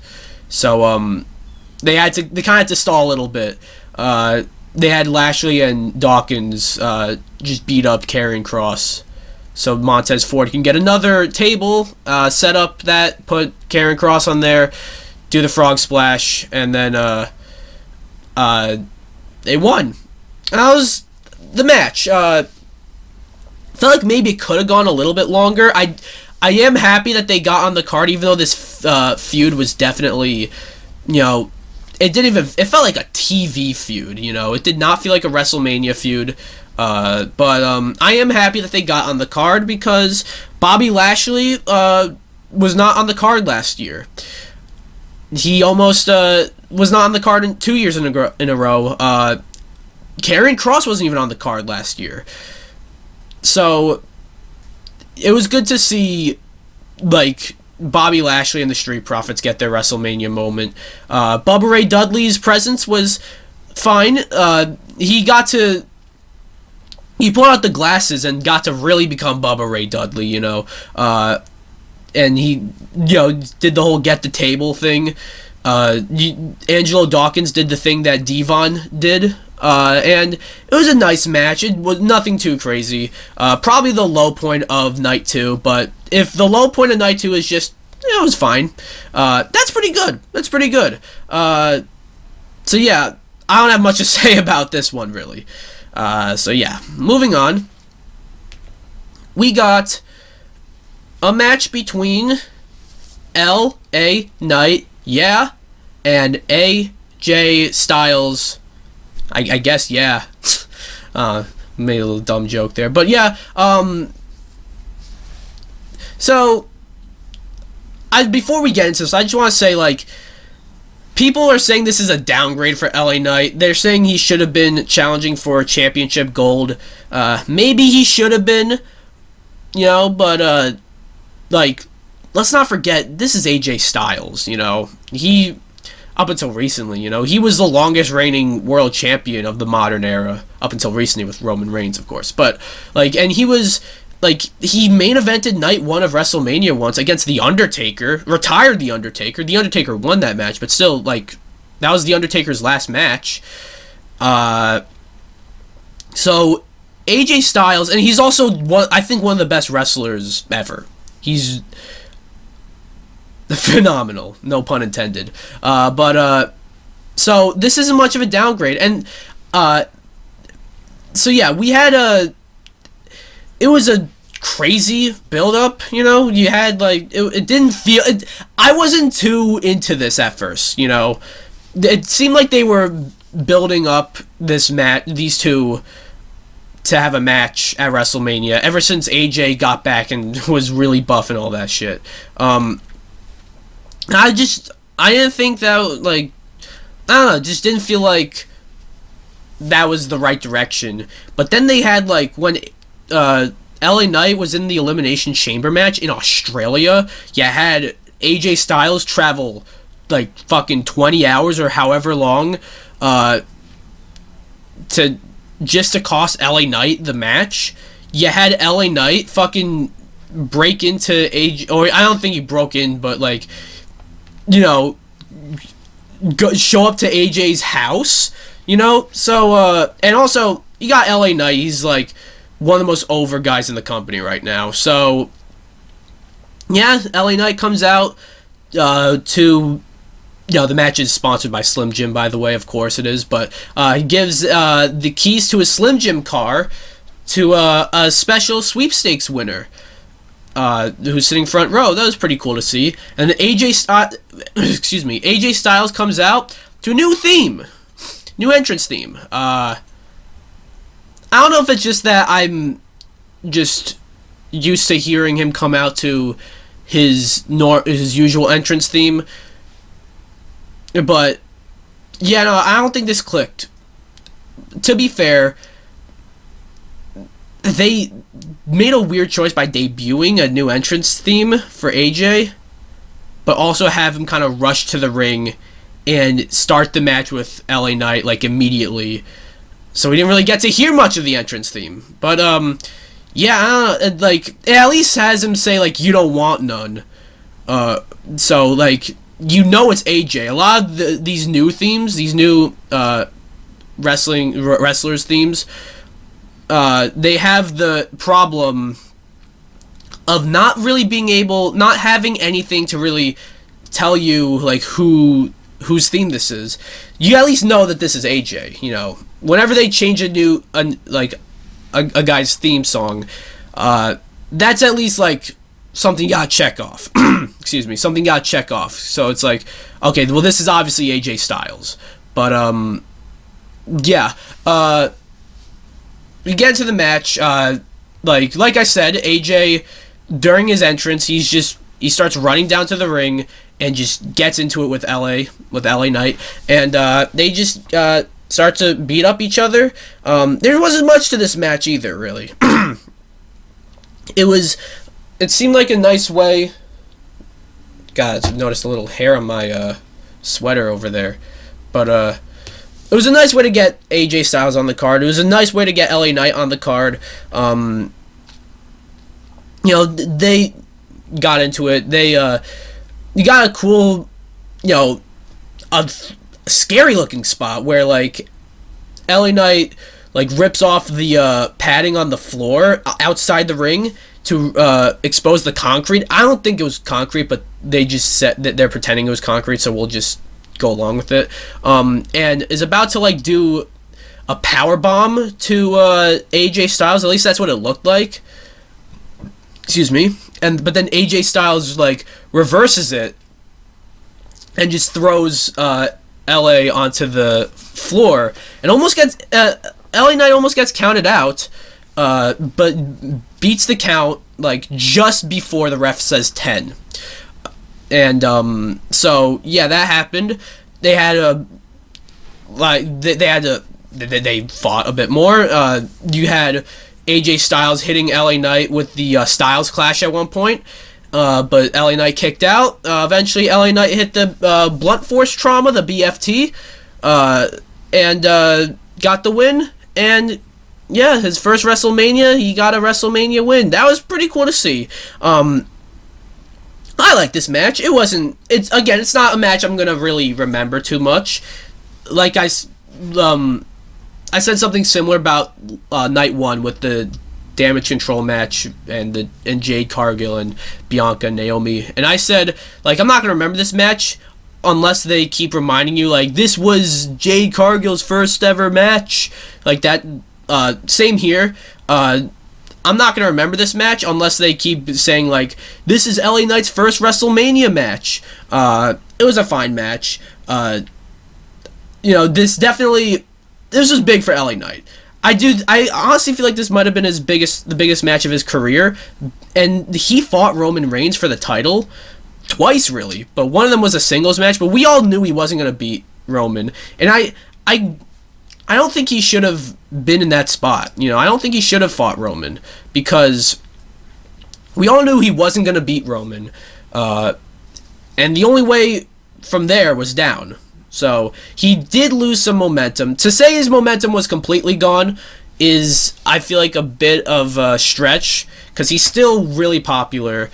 You know, but he did lose a bit of momentum, but they're building him back up now. And hopefully, sometime this year, he can win some gold, because he definitely deserves it. So yeah, good match. Not a match I'll remember from this Mania that much, though. But yeah, one match I think I will remember, because it was a lot of fun, was the next match between Kevin Owens and Randy Orton and Logan Paul for the United States Championship.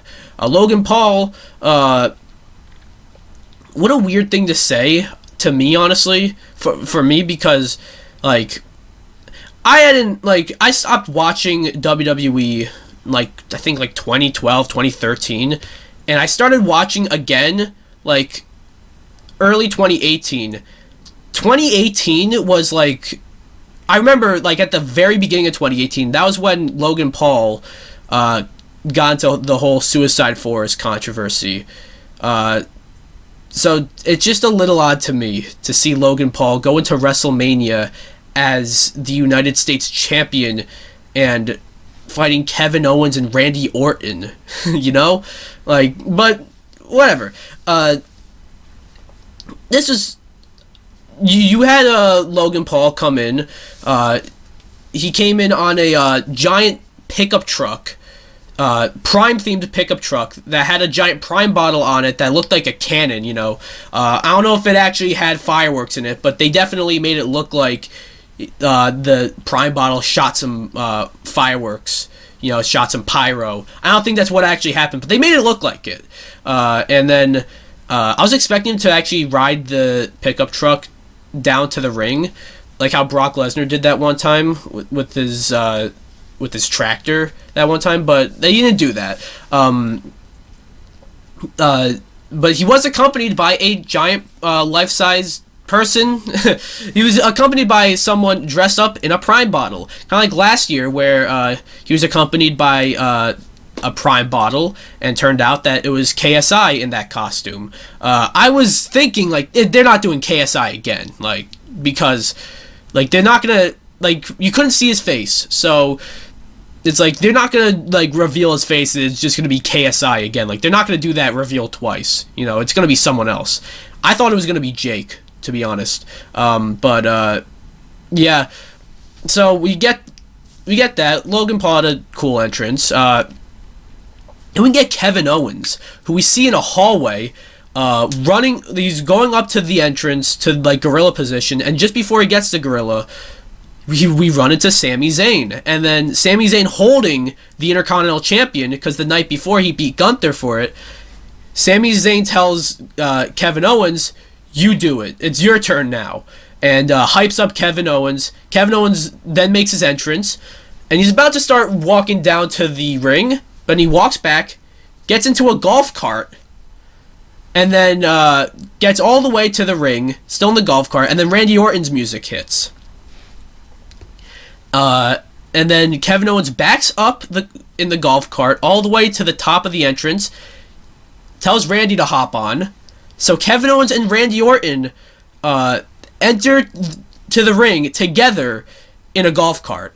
That was pretty cool. That was pretty neat. You know, it was kind of like a double entrance almost, but not really. Like, it was two people entering together, but, like, normally when two people enter together, that's when they're in a team together, but they're not in a team. So, yeah, but the match starts, and even though I just said they're not on a team, it did kind of feel that way, because Kevin Owens and Randy Orton, both of them just don't like Logan Paul. You know, he's naturally unlikable. So they just beat the shit out of Logan Paul. You know, you get Randy Orton. They get to the outside, and you get Randy Orton throwing Logan Paul onto the announce table. Kevin Owens does the exact same. Excuse me. They just beat the shit out of Logan Paul for a good bit.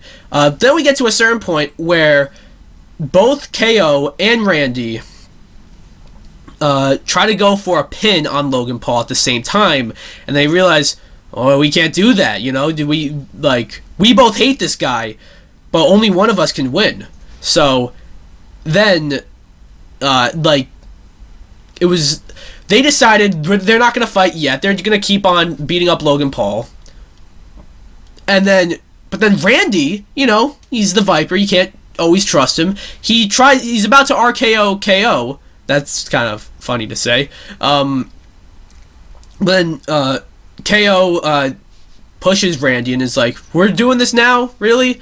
And then they start fighting. And correct me if I'm wrong, but I don't know if we've ever gotten Kevin Owens versus Randy Orton in a match. That could be an interesting match we can see down the line. But yeah, like that. It definitely sounds like a match we should have already gotten, but I don't think we have. So yeah. So they fight, and now it's a proper triple threat match. You get moments between Randy Orton fighting Kevin Owens fighting Logan Paul fighting Randy Orton. We get some mean RKOs, you know. Logan Paul at one point tries to hit Randy with the brass knucks, but Randy counters it into an RKO. You got that sick, like, Kevin Owens tried to put Randy up for a pop-up powerbomb, but then Randy countered it into an RKO. It was sick, you know. Excuse me. Trying not to do that. But, so yeah, that was pretty cool. This was a fun match. You got Kevin Owens at one point doing a moonsault.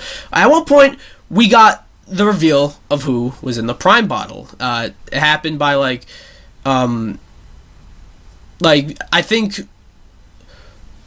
Randy Orton beat Logan down, and he was about to, I think this was when he hit Logan with an RKO. He took Logan's brass knucks, and it looks like, you know, Randy's about to hit Logan with the brass knucks, but he takes it off and gives it to the ref, and then he's getting ready for the punt kick, which he hasn't done in a while, you know. And they've, whenever they've had him do the punt kick, you know, obviously they've, whoever's taken it has always sold it like they've just died, you know. They've always sold that move like it was, absolutely lethal, you know. So Randy's about to hit Logan with the bunt kick, but then the Prime bottle pulls Logan out of the ring. So it's okay, we're about to see who the Prime bottle is this time. I don't think it's KSI because we got that last year.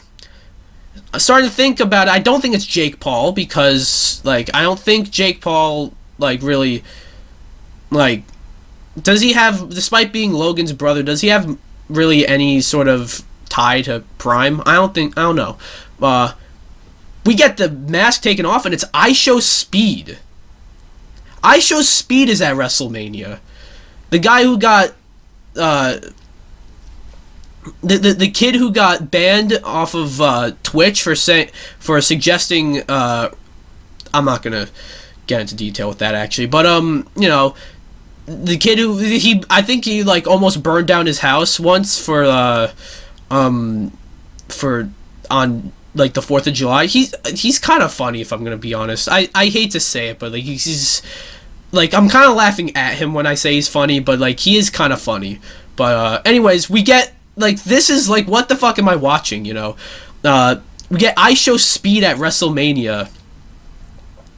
Randy pushes Iyo Speed, and he just lands on his ass.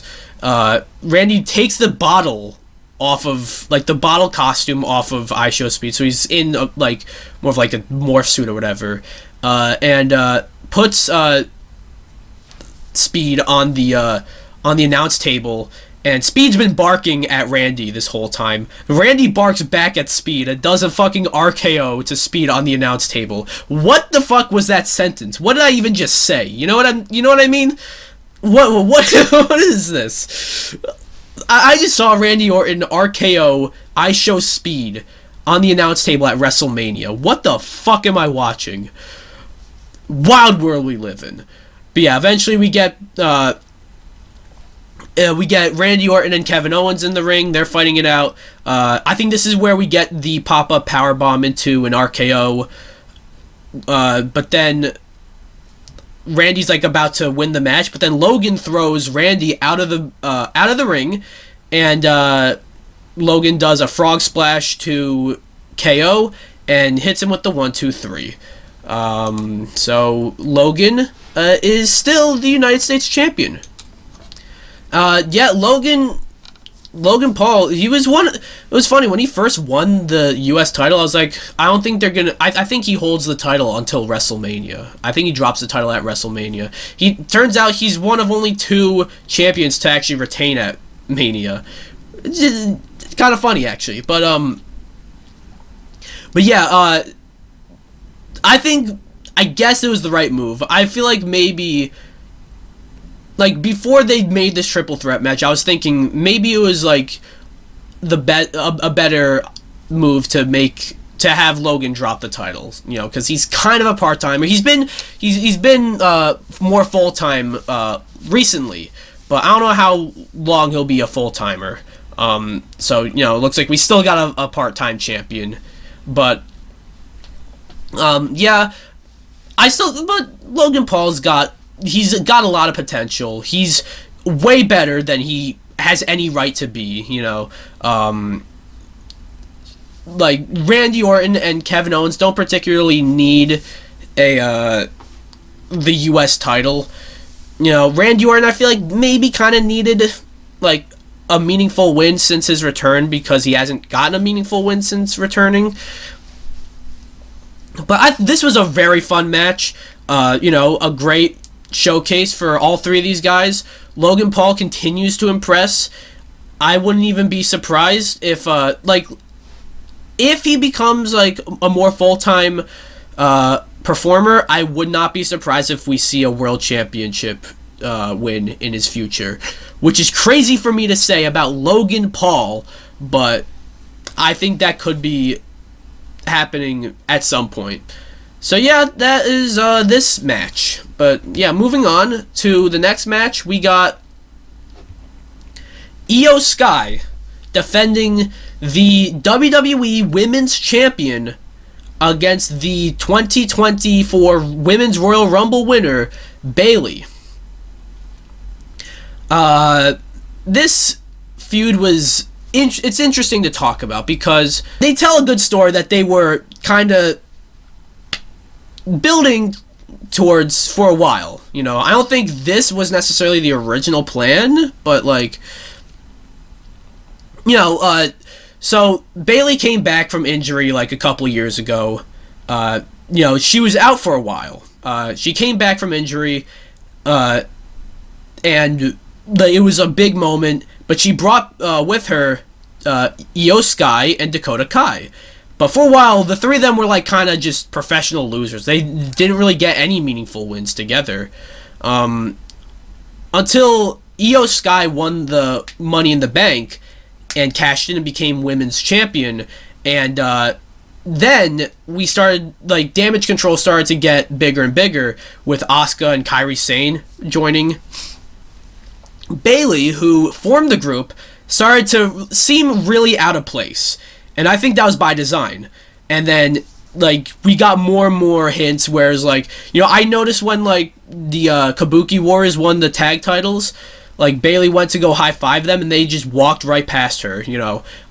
Or you got stuff during the Royal Rumble where, like, Bayley and Asuka or Kairi, she was working together with them, trying to high-five them, and they just ignored her.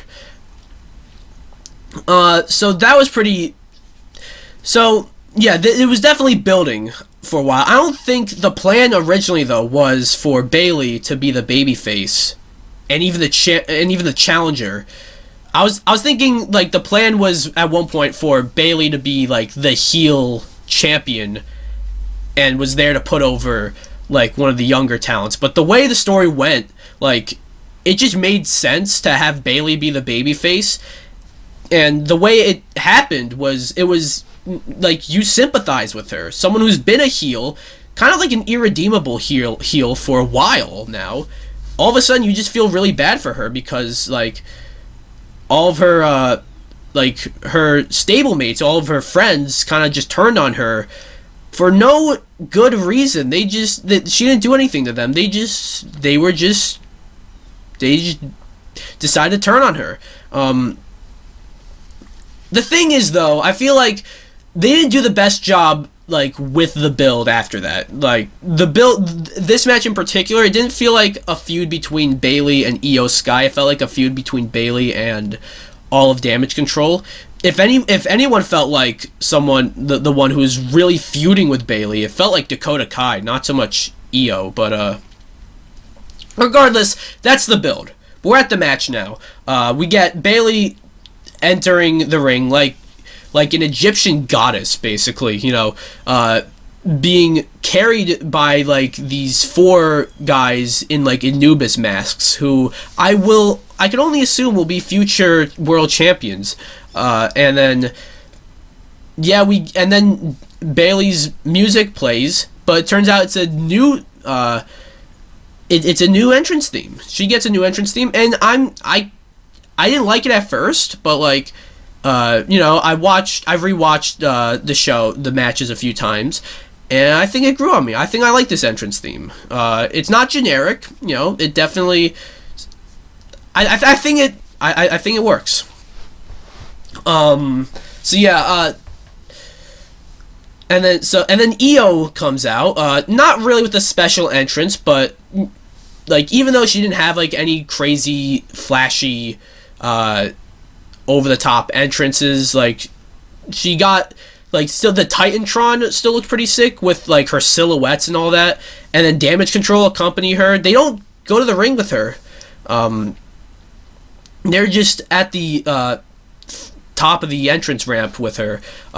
It's still like, even though she didn't have like a very crazy special entrance, I still think Iyo Sky had a pretty cool entrance that made her look like a big deal. Even if her title reign was not the best, and she did not seem like the biggest deal during her title reign, this definitely made her seem like a big deal. So we get the match, and they had a really good match. Another, like, this is what I mean, like, I think, like, this, during this match, this was when I started to think, I feel Night 2, for the first time, I think Night 2 might be better than Night 1, because every other year, like, every other 2-night WrestleMania, I feel, there's, like, Night 1 was always better, like, than Night 2 was, but, yeah, so we get a cool match between these two. They're like, the crowd is really behind Bayley. Like they are hyping up Bayley so much. But like Iyo Sky looked really good in this match. There's a moment where Bayley does one of her moves is like the Rose Plant. I think it was something like, I actually never heard of the move before, but yeah. She does that, and I think like there's at one point where she does that, and then Iyo like flips over and lands on her feet. Like, goddamn.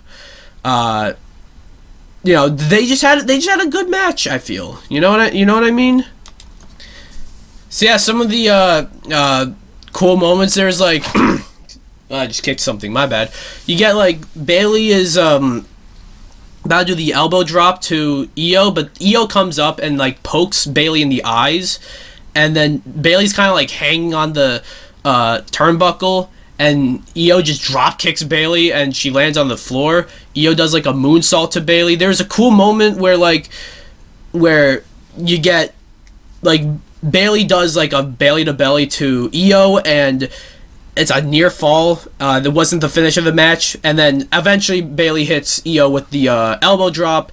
1, 2, 3. Bayley's the champion. This match was really good. I think it might have been just as good, if not better, than the women's match on Night 1 between Becky and Rhea. And that was a really good match.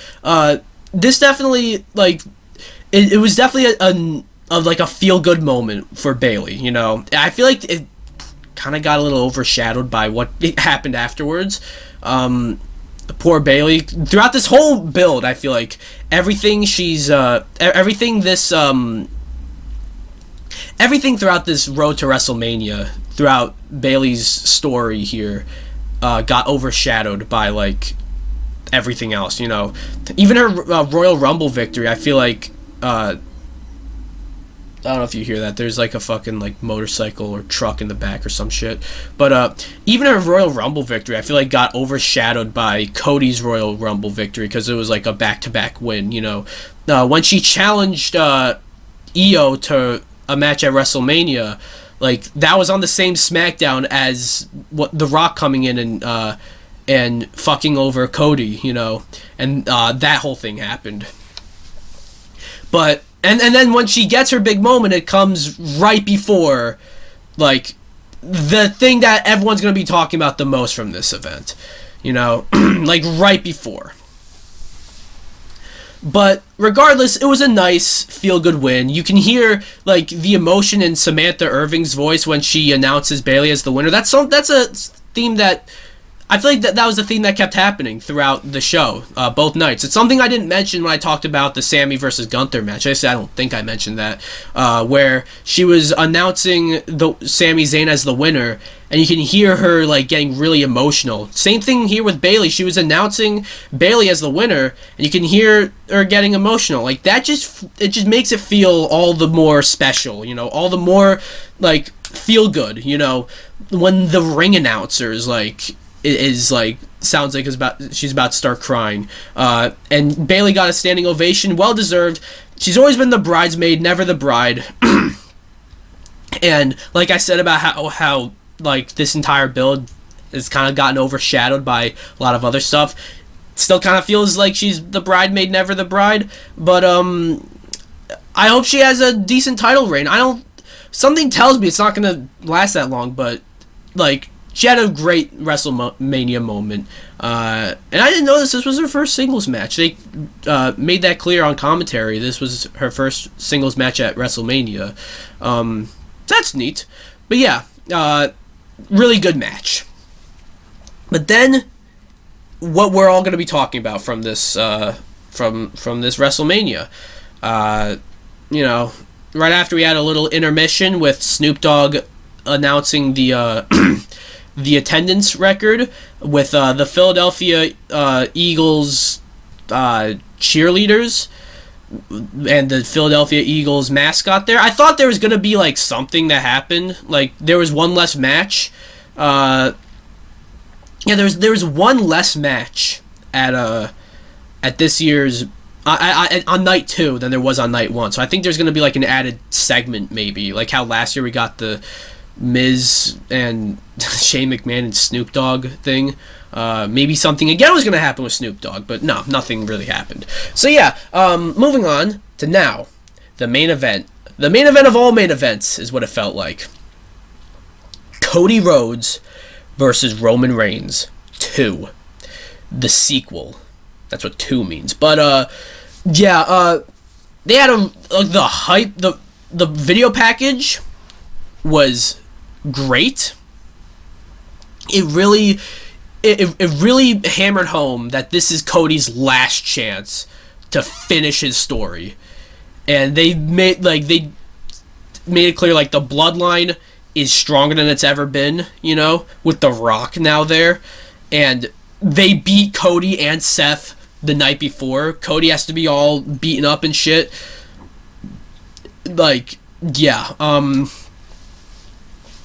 so we get to the ring, or we get to the match, or the entrances, and we get like a cool, like it was on the Titantron, where we saw like of these flags that had Cody's symbol on it with blood all over it, you know, with some epic music playing, and we see Cody emerge from the floor in a king's helmet, you know, and I said helmet and not crown because that was like a helmet. It looked like a helmet. It was a crown, I guess, and then we see Brandy, his wife, walk into frame, which, you know, I don't think we've ever seen her like on WWE TV since Cody returned. Like I think we saw her like last year during Cody's main event, but like other than that, like that was behind the barricade, you know. So it was great to see her there, and she got a big pop as well. And then Cody's regular music hits, and he makes his way down to the ring, and yeah, everyone's behind Cody. Everyone's singing his song, The Woe. That's a part of his song is louder than it's ever been, and I do remember last year, like, it was when it kept getting louder. Last year, they cut away from Cody when the woe happened. It was like, what the fuck? Like, that's like, what the fuck? Why are you cutting away from that? But now they didn't cut away from it this time. So the production is top notch. So yeah, they got that, and then Roman comes out to a sick entrance as well. Like a whole orchestra. Excuse me. A whole orchestra playing his theme. And then, like, a new rendition of his theme starts to play. And, like, along with the orchestra. It really, despite the fact that The Rock has been calling himself the final boss, it really made Roman seem like a true final boss here. That's how he was originally started to get built up as, the final boss, and then The Rock came in and started calling himself the final boss. But, like, this made Roman feel like fucking Thanos, you know what I mean? There's a whole bunch of Avengers Endgame references or comparisons I've heard all throughout with this match, so it's only fitting that Roman is Thanos. And it made him, both men looked like they both looked like $1 million with these entrances. Bell rings, the crowd goes crazy. That's how you know that you've done a great job building up a match. That's how you know just when people are excited for a match, where like the bell rings and the crowd goes crazy. They don't even have to do anything. It's just, let's go. The match is starting. So yeah, bell rings and we get Cody Rhodes versus Roman Reigns 2. And they're just staring each other down. And they have a really good match already. Like, before all the shenanigans happen, they have a really good match. Normally these Roman Reigns matches, they have a formula where it's like, okay, it starts off really slow. Roman's kind of dominating for most of the match at the beginning. But then the opponent starts to come back and is dominating Roman, and then it becomes an even fight, and then the opponent is about to have the match won, but then interference comes in from the bloodline, and you're able to fight off the bloodline, but then Roman comes in and spears the opponent, and then it's just too much, and then you lose. This was different. I mean, obviously, like, the latter half with the interference and not being able to fight off the interference, like, that aside, like, the match did not start off slow. You know, that part of the formula was gone with this match. It was, because right off the bat, like, they had an actual, like, for like 20 minutes they had like an actual really good match, and then also keep in mind it's bloodline rules, so that means no disqualification, no countouts.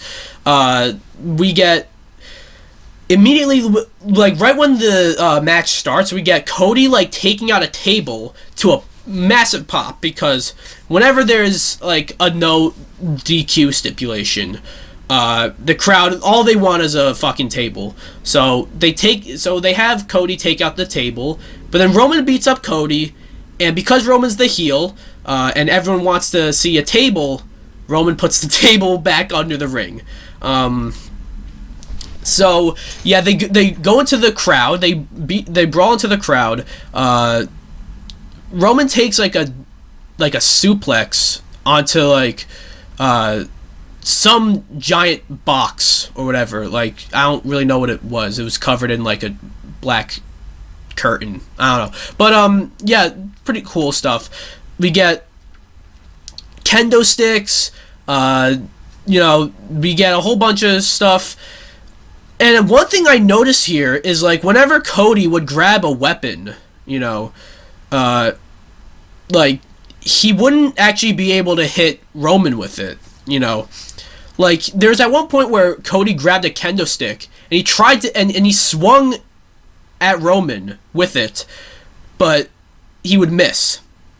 And I think that's a cool little detail, something that I didn't hear anyone really mention. So despite this being a no DQ match, Cody kind of won all the more clean.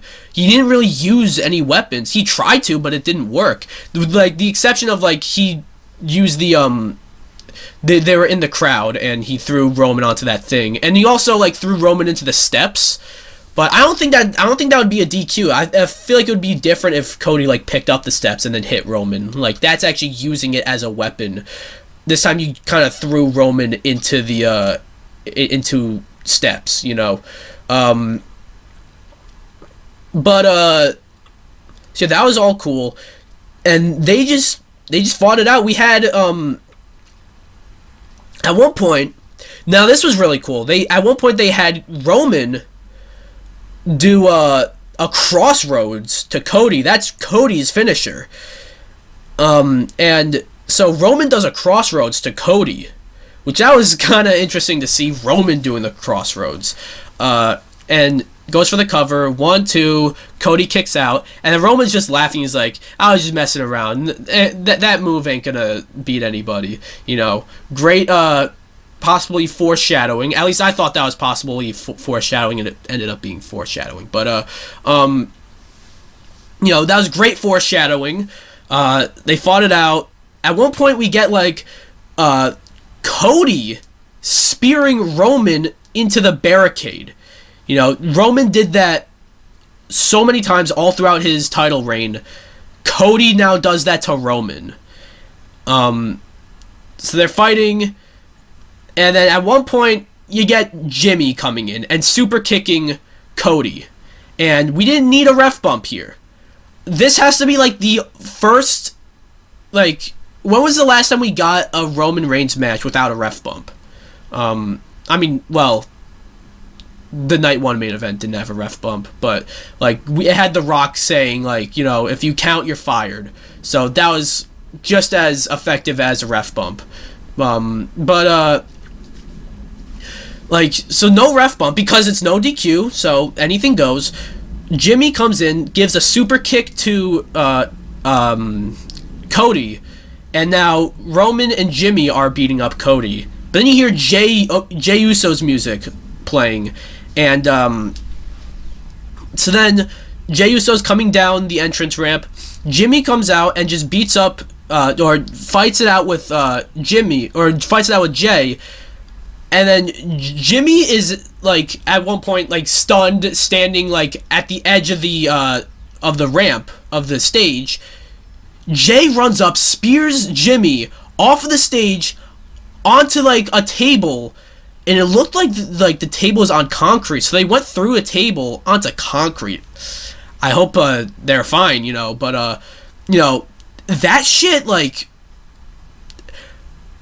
that, like, minute or so of those two fighting was more entertaining and more effective, I felt, than their entire match on night 1. You know, even, like, it was a normal singles match, so we probably wouldn't have gotten something like that. But, like, you know, we could have gotten something of the sort, maybe, you know, but yeah, that was awesome. So now it's a one-on-one match again. We get Cody and Roman. At one point, Cody gets Roman into a crossroads, the triple crossroads, where he does one crossroads, 2 crossroads, then the third one. Before he does it, he's looking around to see if Solo Sikoa is there. Because, you know, he remembers. He's not dumb. Which is, I think, great, because, that's a nice detail, because I feel like it wasn't too long ago where, like, the way these characters were written, they would just forget, and Cody wouldn't have looked around, and so yeah, he looks around to see if Solo was there, because that's how he lost last year. And he looked everywhere. Solo isn't there. Then he looks in one direction that happens to be in the direction that Solo Sikoa was marching down, and gives Cody a Samoan spike. Roman and Cody are both out. They're both incapacitated. Solo Sikoa drags Roman and throws him onto Cody. 1, 2, Cody kicks out. And upon rewatching, I don't take notes when I watch this just because it's just not how I do it. But I will rewatch it a few times so I can talk about it on here. And one thing I noticed while rewatching was the look on the referee when he was about to start counting. He's like, he didn't like the fact that Roman was about to win like this. Then when Cody kicked out, like, the referee had, like, the shocked look on his face. That was a great detail. And then you have Solo getting Roman back up. And then they do, like, the Samoan Spike and Spear combo. Surely this puts an end to Cody. 1, 2, Cody kicks out. Roman and Solo are in shock. To the point where we're getting Solo yelling at Roman. This might have happened before the Samoan Spike Spear combo, but I think this was after. Correct me if I'm wrong, though. It's not that important. But Solo is yelling at Roman, "Get up! Finish him!" And then Roman's just like, "I know!" There seems to be some tension between the two of them. Maybe that can lead to a match. We can get a match between these two. I feel like we've been teasing a match between Roman and Solo for a while. Perhaps now, like, we can actually get that eventually. But, like, we're about to get, like, Solo and Roman are about to beat up Cody again. And then you hear John Cena's music play. And, we haven't seen John Cena since Crown Jewel, where Solo Sikoa is the one who just destroyed John Cena in that match. And then, he went on, and then Solo went on to lose every other match afterwards. But, like, still, great storytelling here. John Cena runs down to the ring, beats up Solo Sikoa, throws him out of the ring, gives Roman an attitude adjustment, and at first I was like, okay, no. Because I didn't want anyone to attack Roman. I wanted all the baby faces that interfered to attack all the heels that interfered, but leave Roman, leave him, like, don't attack Roman. But, like, all the heels that interfered attacked Cody. I feel like maybe one outside move to Roman wasn't too bad. Especially since we were not at the finish yet. This was quite a bit before we got to the finish. So, I don't think that was that bad. It was cool to see John Cena give Roman an AA. Then John Cena gives Solo Sikoa an AA onto the announce table. Solo and Jimmy are now out. But then The Rock's music hits. And we get an epic stare down between The Rock and John Cena. If I sound giddy right now, that's because I am. I remember watching back in, like, 2012, where this was, like, fuck. Do you hear? I'm trying to talk about this fucking excellent main event, and all I can hear is this fucking, like, skyscraper or some shit. That would really suck if, like, you can't hear that, because then I just stopped myself. But no, what I was saying is, like, I remember back in, like, 2012 where John Cena versus The Rock was, like, the main event of WrestleMania 28, and that was once in a lifetime, turned out to be twice in a lifetime, but still, like, that was such a big deal. And I didn't know too much about, like, behind the scenes, the backstage stuff, right? I only knew what I saw on screen. So, like, and the way they presented that match as, like, the biggest wrestling match ever. So I thought it was the biggest wrestling match ever when I first saw that. To see these two, like stare down again, like, over a decade later, like, this was crazy. John Cena takes the shirt off, so that's how you know he's serious. And then he does the "you can't see me" thing, but then The Rock immediately just rock bottoms Cena. So I remember seeing an interview, or seeing, like, a quote from Cena that said he's not getting physical at WrestleMania. Bullshit! He took a rock bottom here. So that was really cool. But then We hear, I don't remember if, like, The Rock, like, he took the weight belt, he started taunting Mama Rhodes, you know, Cody's mother, and I don't remember if he started whipping Cody or not, but then we hear the Shield's music play, you know? It's like, holy shit. And for a second, like, for a split second, I thought Dean Ambrose was gonna be there.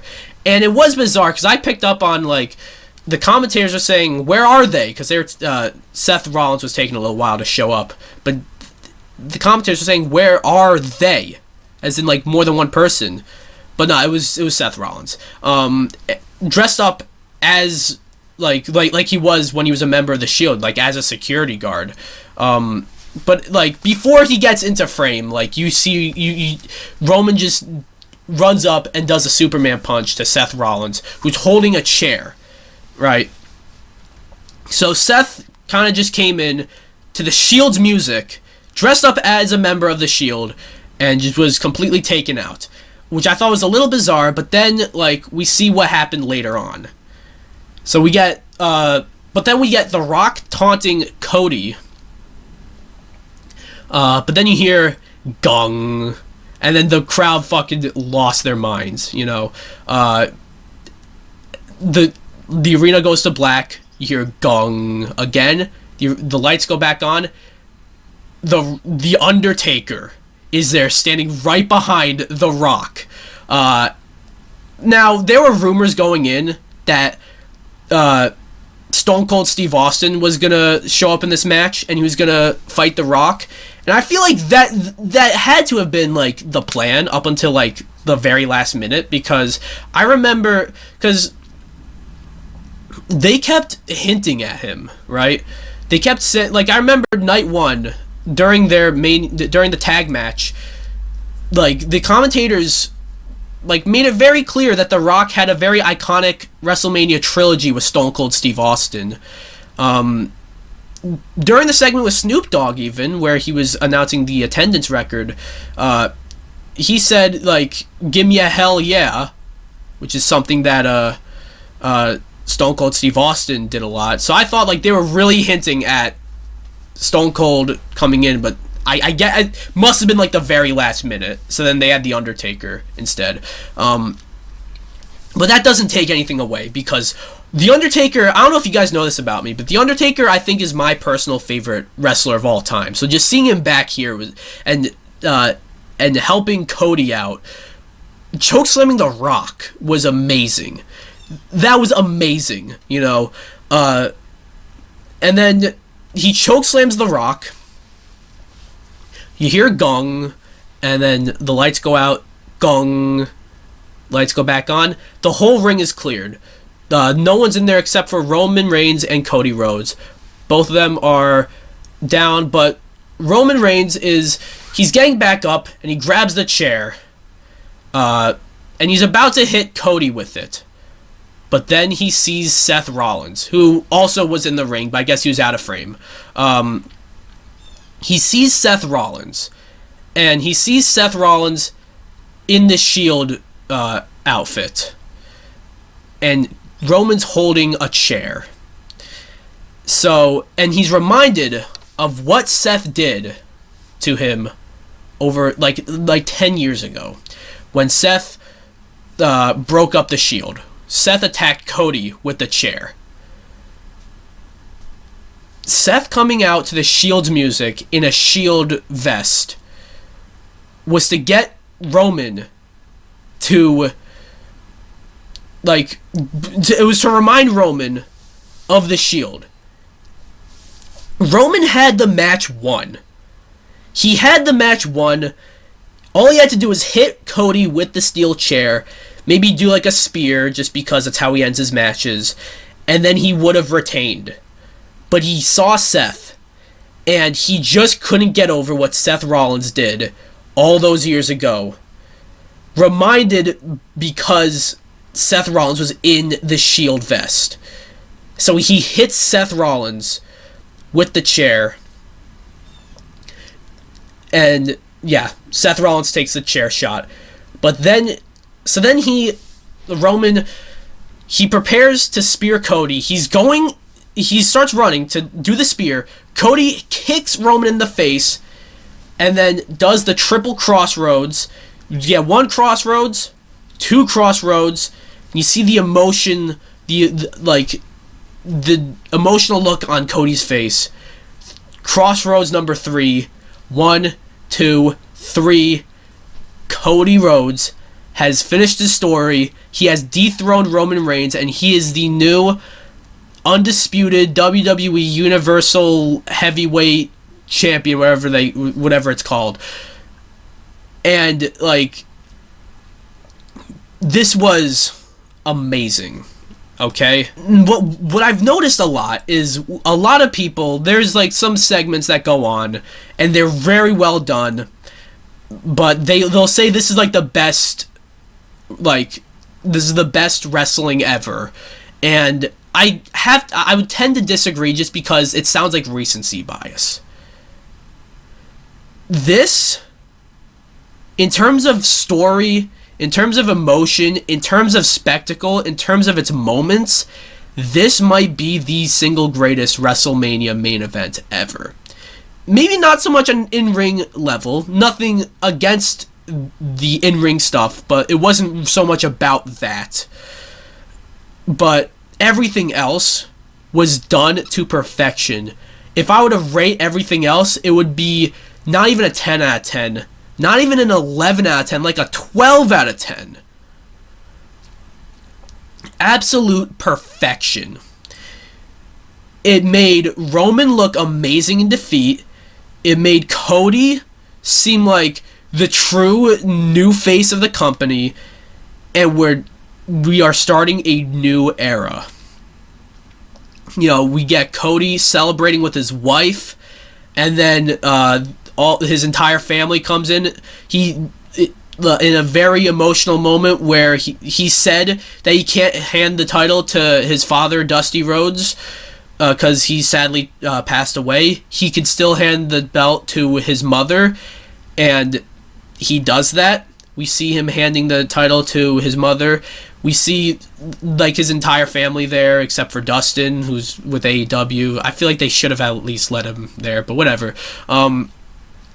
We see all the baby faces, you know, Kevin Owens, Sami Zayn, Jey Uso, Randy Orton, John Cena's back up, LA Knight is there, CM Punk comes out, Seth Rollins is back up. You know, like, am I missing anyone? It was a sight to behold.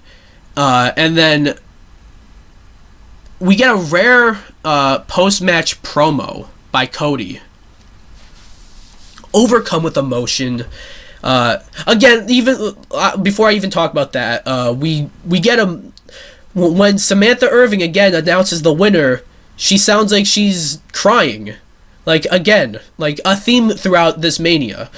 But we get a rare post-match promo at the end of WrestleMania.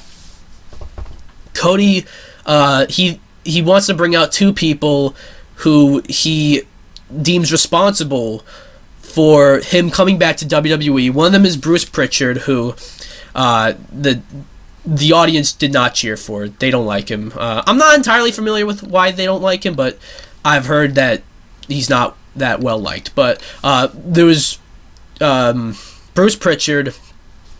You know, Cody celebrates with Bruce Pritchard. Then Triple H comes out. Cody celebrates with Triple H. And, you know, the crowd's behind Triple H, of course. And then you get the baby faces, like, picking up Cody on their shoulders again. I'm surprised, like, we didn't get, like, any, like, confetti or anything. I was expecting that, but that's a nitpick. Cody, like, he celebrates, he goes outside the ring, like, embraces with Michael Cole, and, like, shakes hands with Corey Graves and Pat McAfee. He celebrates with the fucking camera crew. He celebrates with Nick Khan, who's there. I don't think he ever has made like an on-screen, like an on-TV appearance, but he's there. And WrestleMania 40 Night 2 and WrestleMania 40 as a whole comes to a close. Now, what do I think of this match? I told you already, it was amazing. Like I said, the in-ring, on an in-ring level, it wasn't really that, not that it was bad or anything, they're two really good wrestlers, but on an in-ring level, it was a really, actually, I take that back, because I'm only thinking about the later half of the match. The first half of the match was really good. Like, they put on a really good match. But this match is going to be remembered for everything, all the shenanigans that happened. And it was like, it was a Roman Reigns match, but like, if it had gone right. You know what I mean? It's like a Roman Reigns match. It was almost like your typical Roman Reigns match, except everyone was prepared for the bloodline here, you know? We didn't get no bullshit like people speculated, does Seth Rollins turn on Cody? Like, we didn't get that bullshit. I do think that happens down the line, but not yet. This was not the time to do it. We didn't get any bullshit like anyone joining the bloodline. I heard Tama Tonga and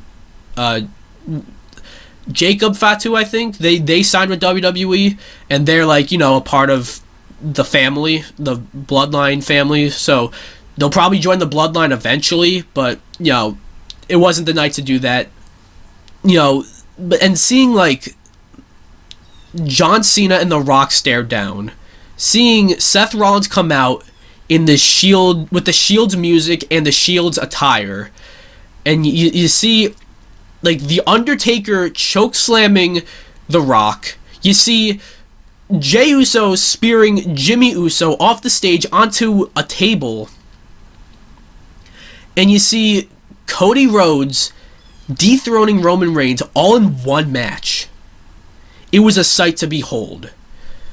And again, I don't like to say, I don't really love it when people like say this is the best thing ever that happened like 2 seconds ago.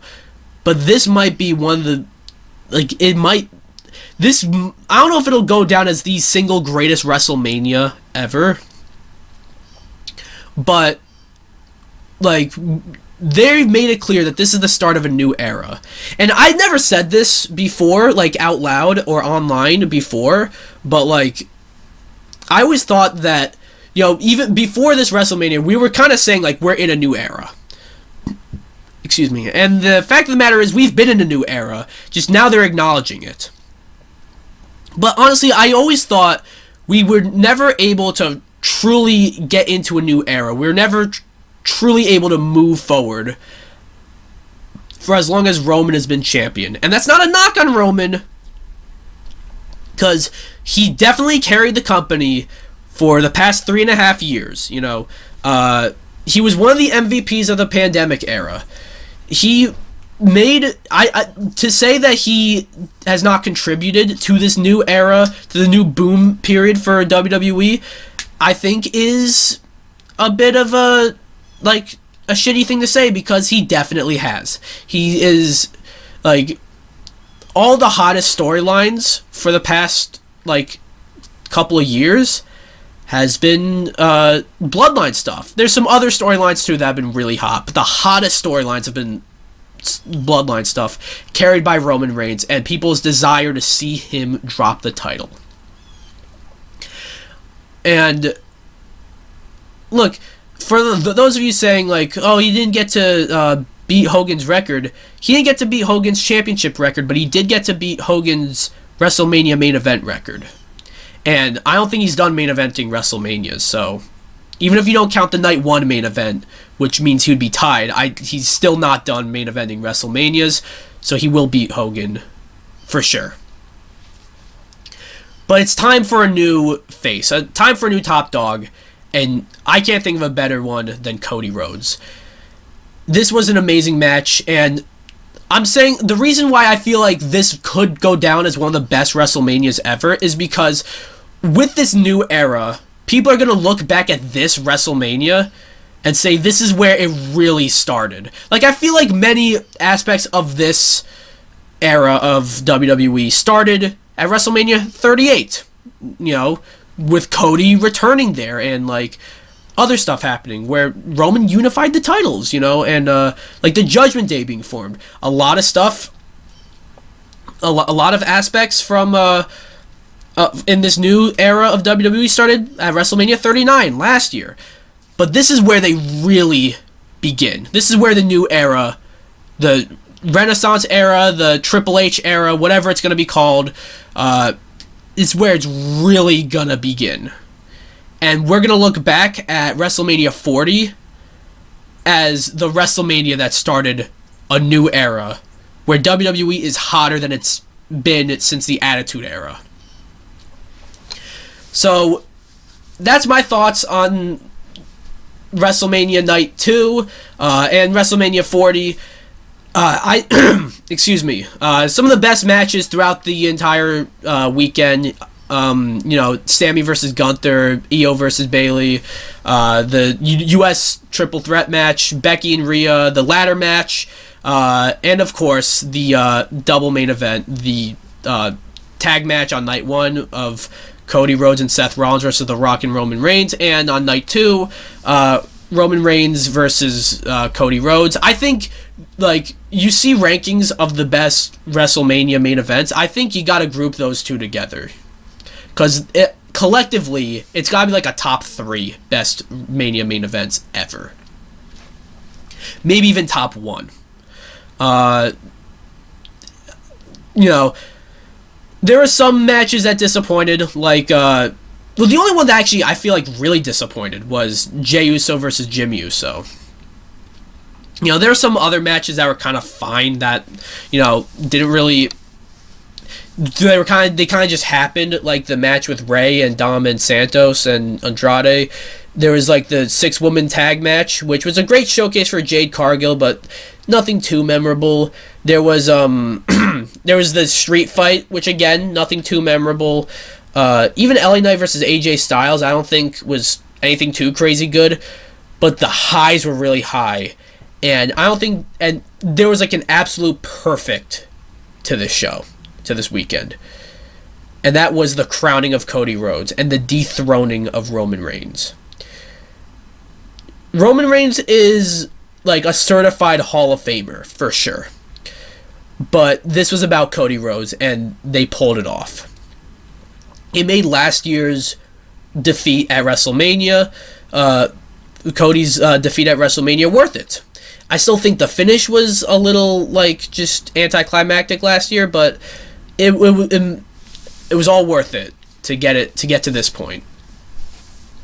That's my review of WrestleMania 40, though. This is going to be a long one. This is going to render all day, and it's going to kill my laptop. Unless you're listening to this on one of my one of the audio versions, because probably didn't take that long. But yeah, if you're new to me, if this is your first time listening to DPX Talks for about an hour, I don't really do wrestling content. I make the exception for WrestleMania. I'll do podcast. This is a podcast I have that I do once, or maybe sometimes twice a month, and I usually talk about like gaming content or movie or TV content. I'll occasionally talk about like wrestling content, whether if it's big enough or if it's something I have thoughts on and I want to talk about. But this is the exception. WrestleMania, baby. Wrestling's cool again. But yeah, if you're new, consider subscribing or following wherever you are. If you're on YouTube, go over to my SoundCloud or Spotify, DPX Talks for about an hour. I'm trying to get on other platforms. If you're listening to the audio version, go to YouTube, DPX Solo. Again, I don't make wrestling content, but I do make gaming and TV and movie content. Mostly gaming content.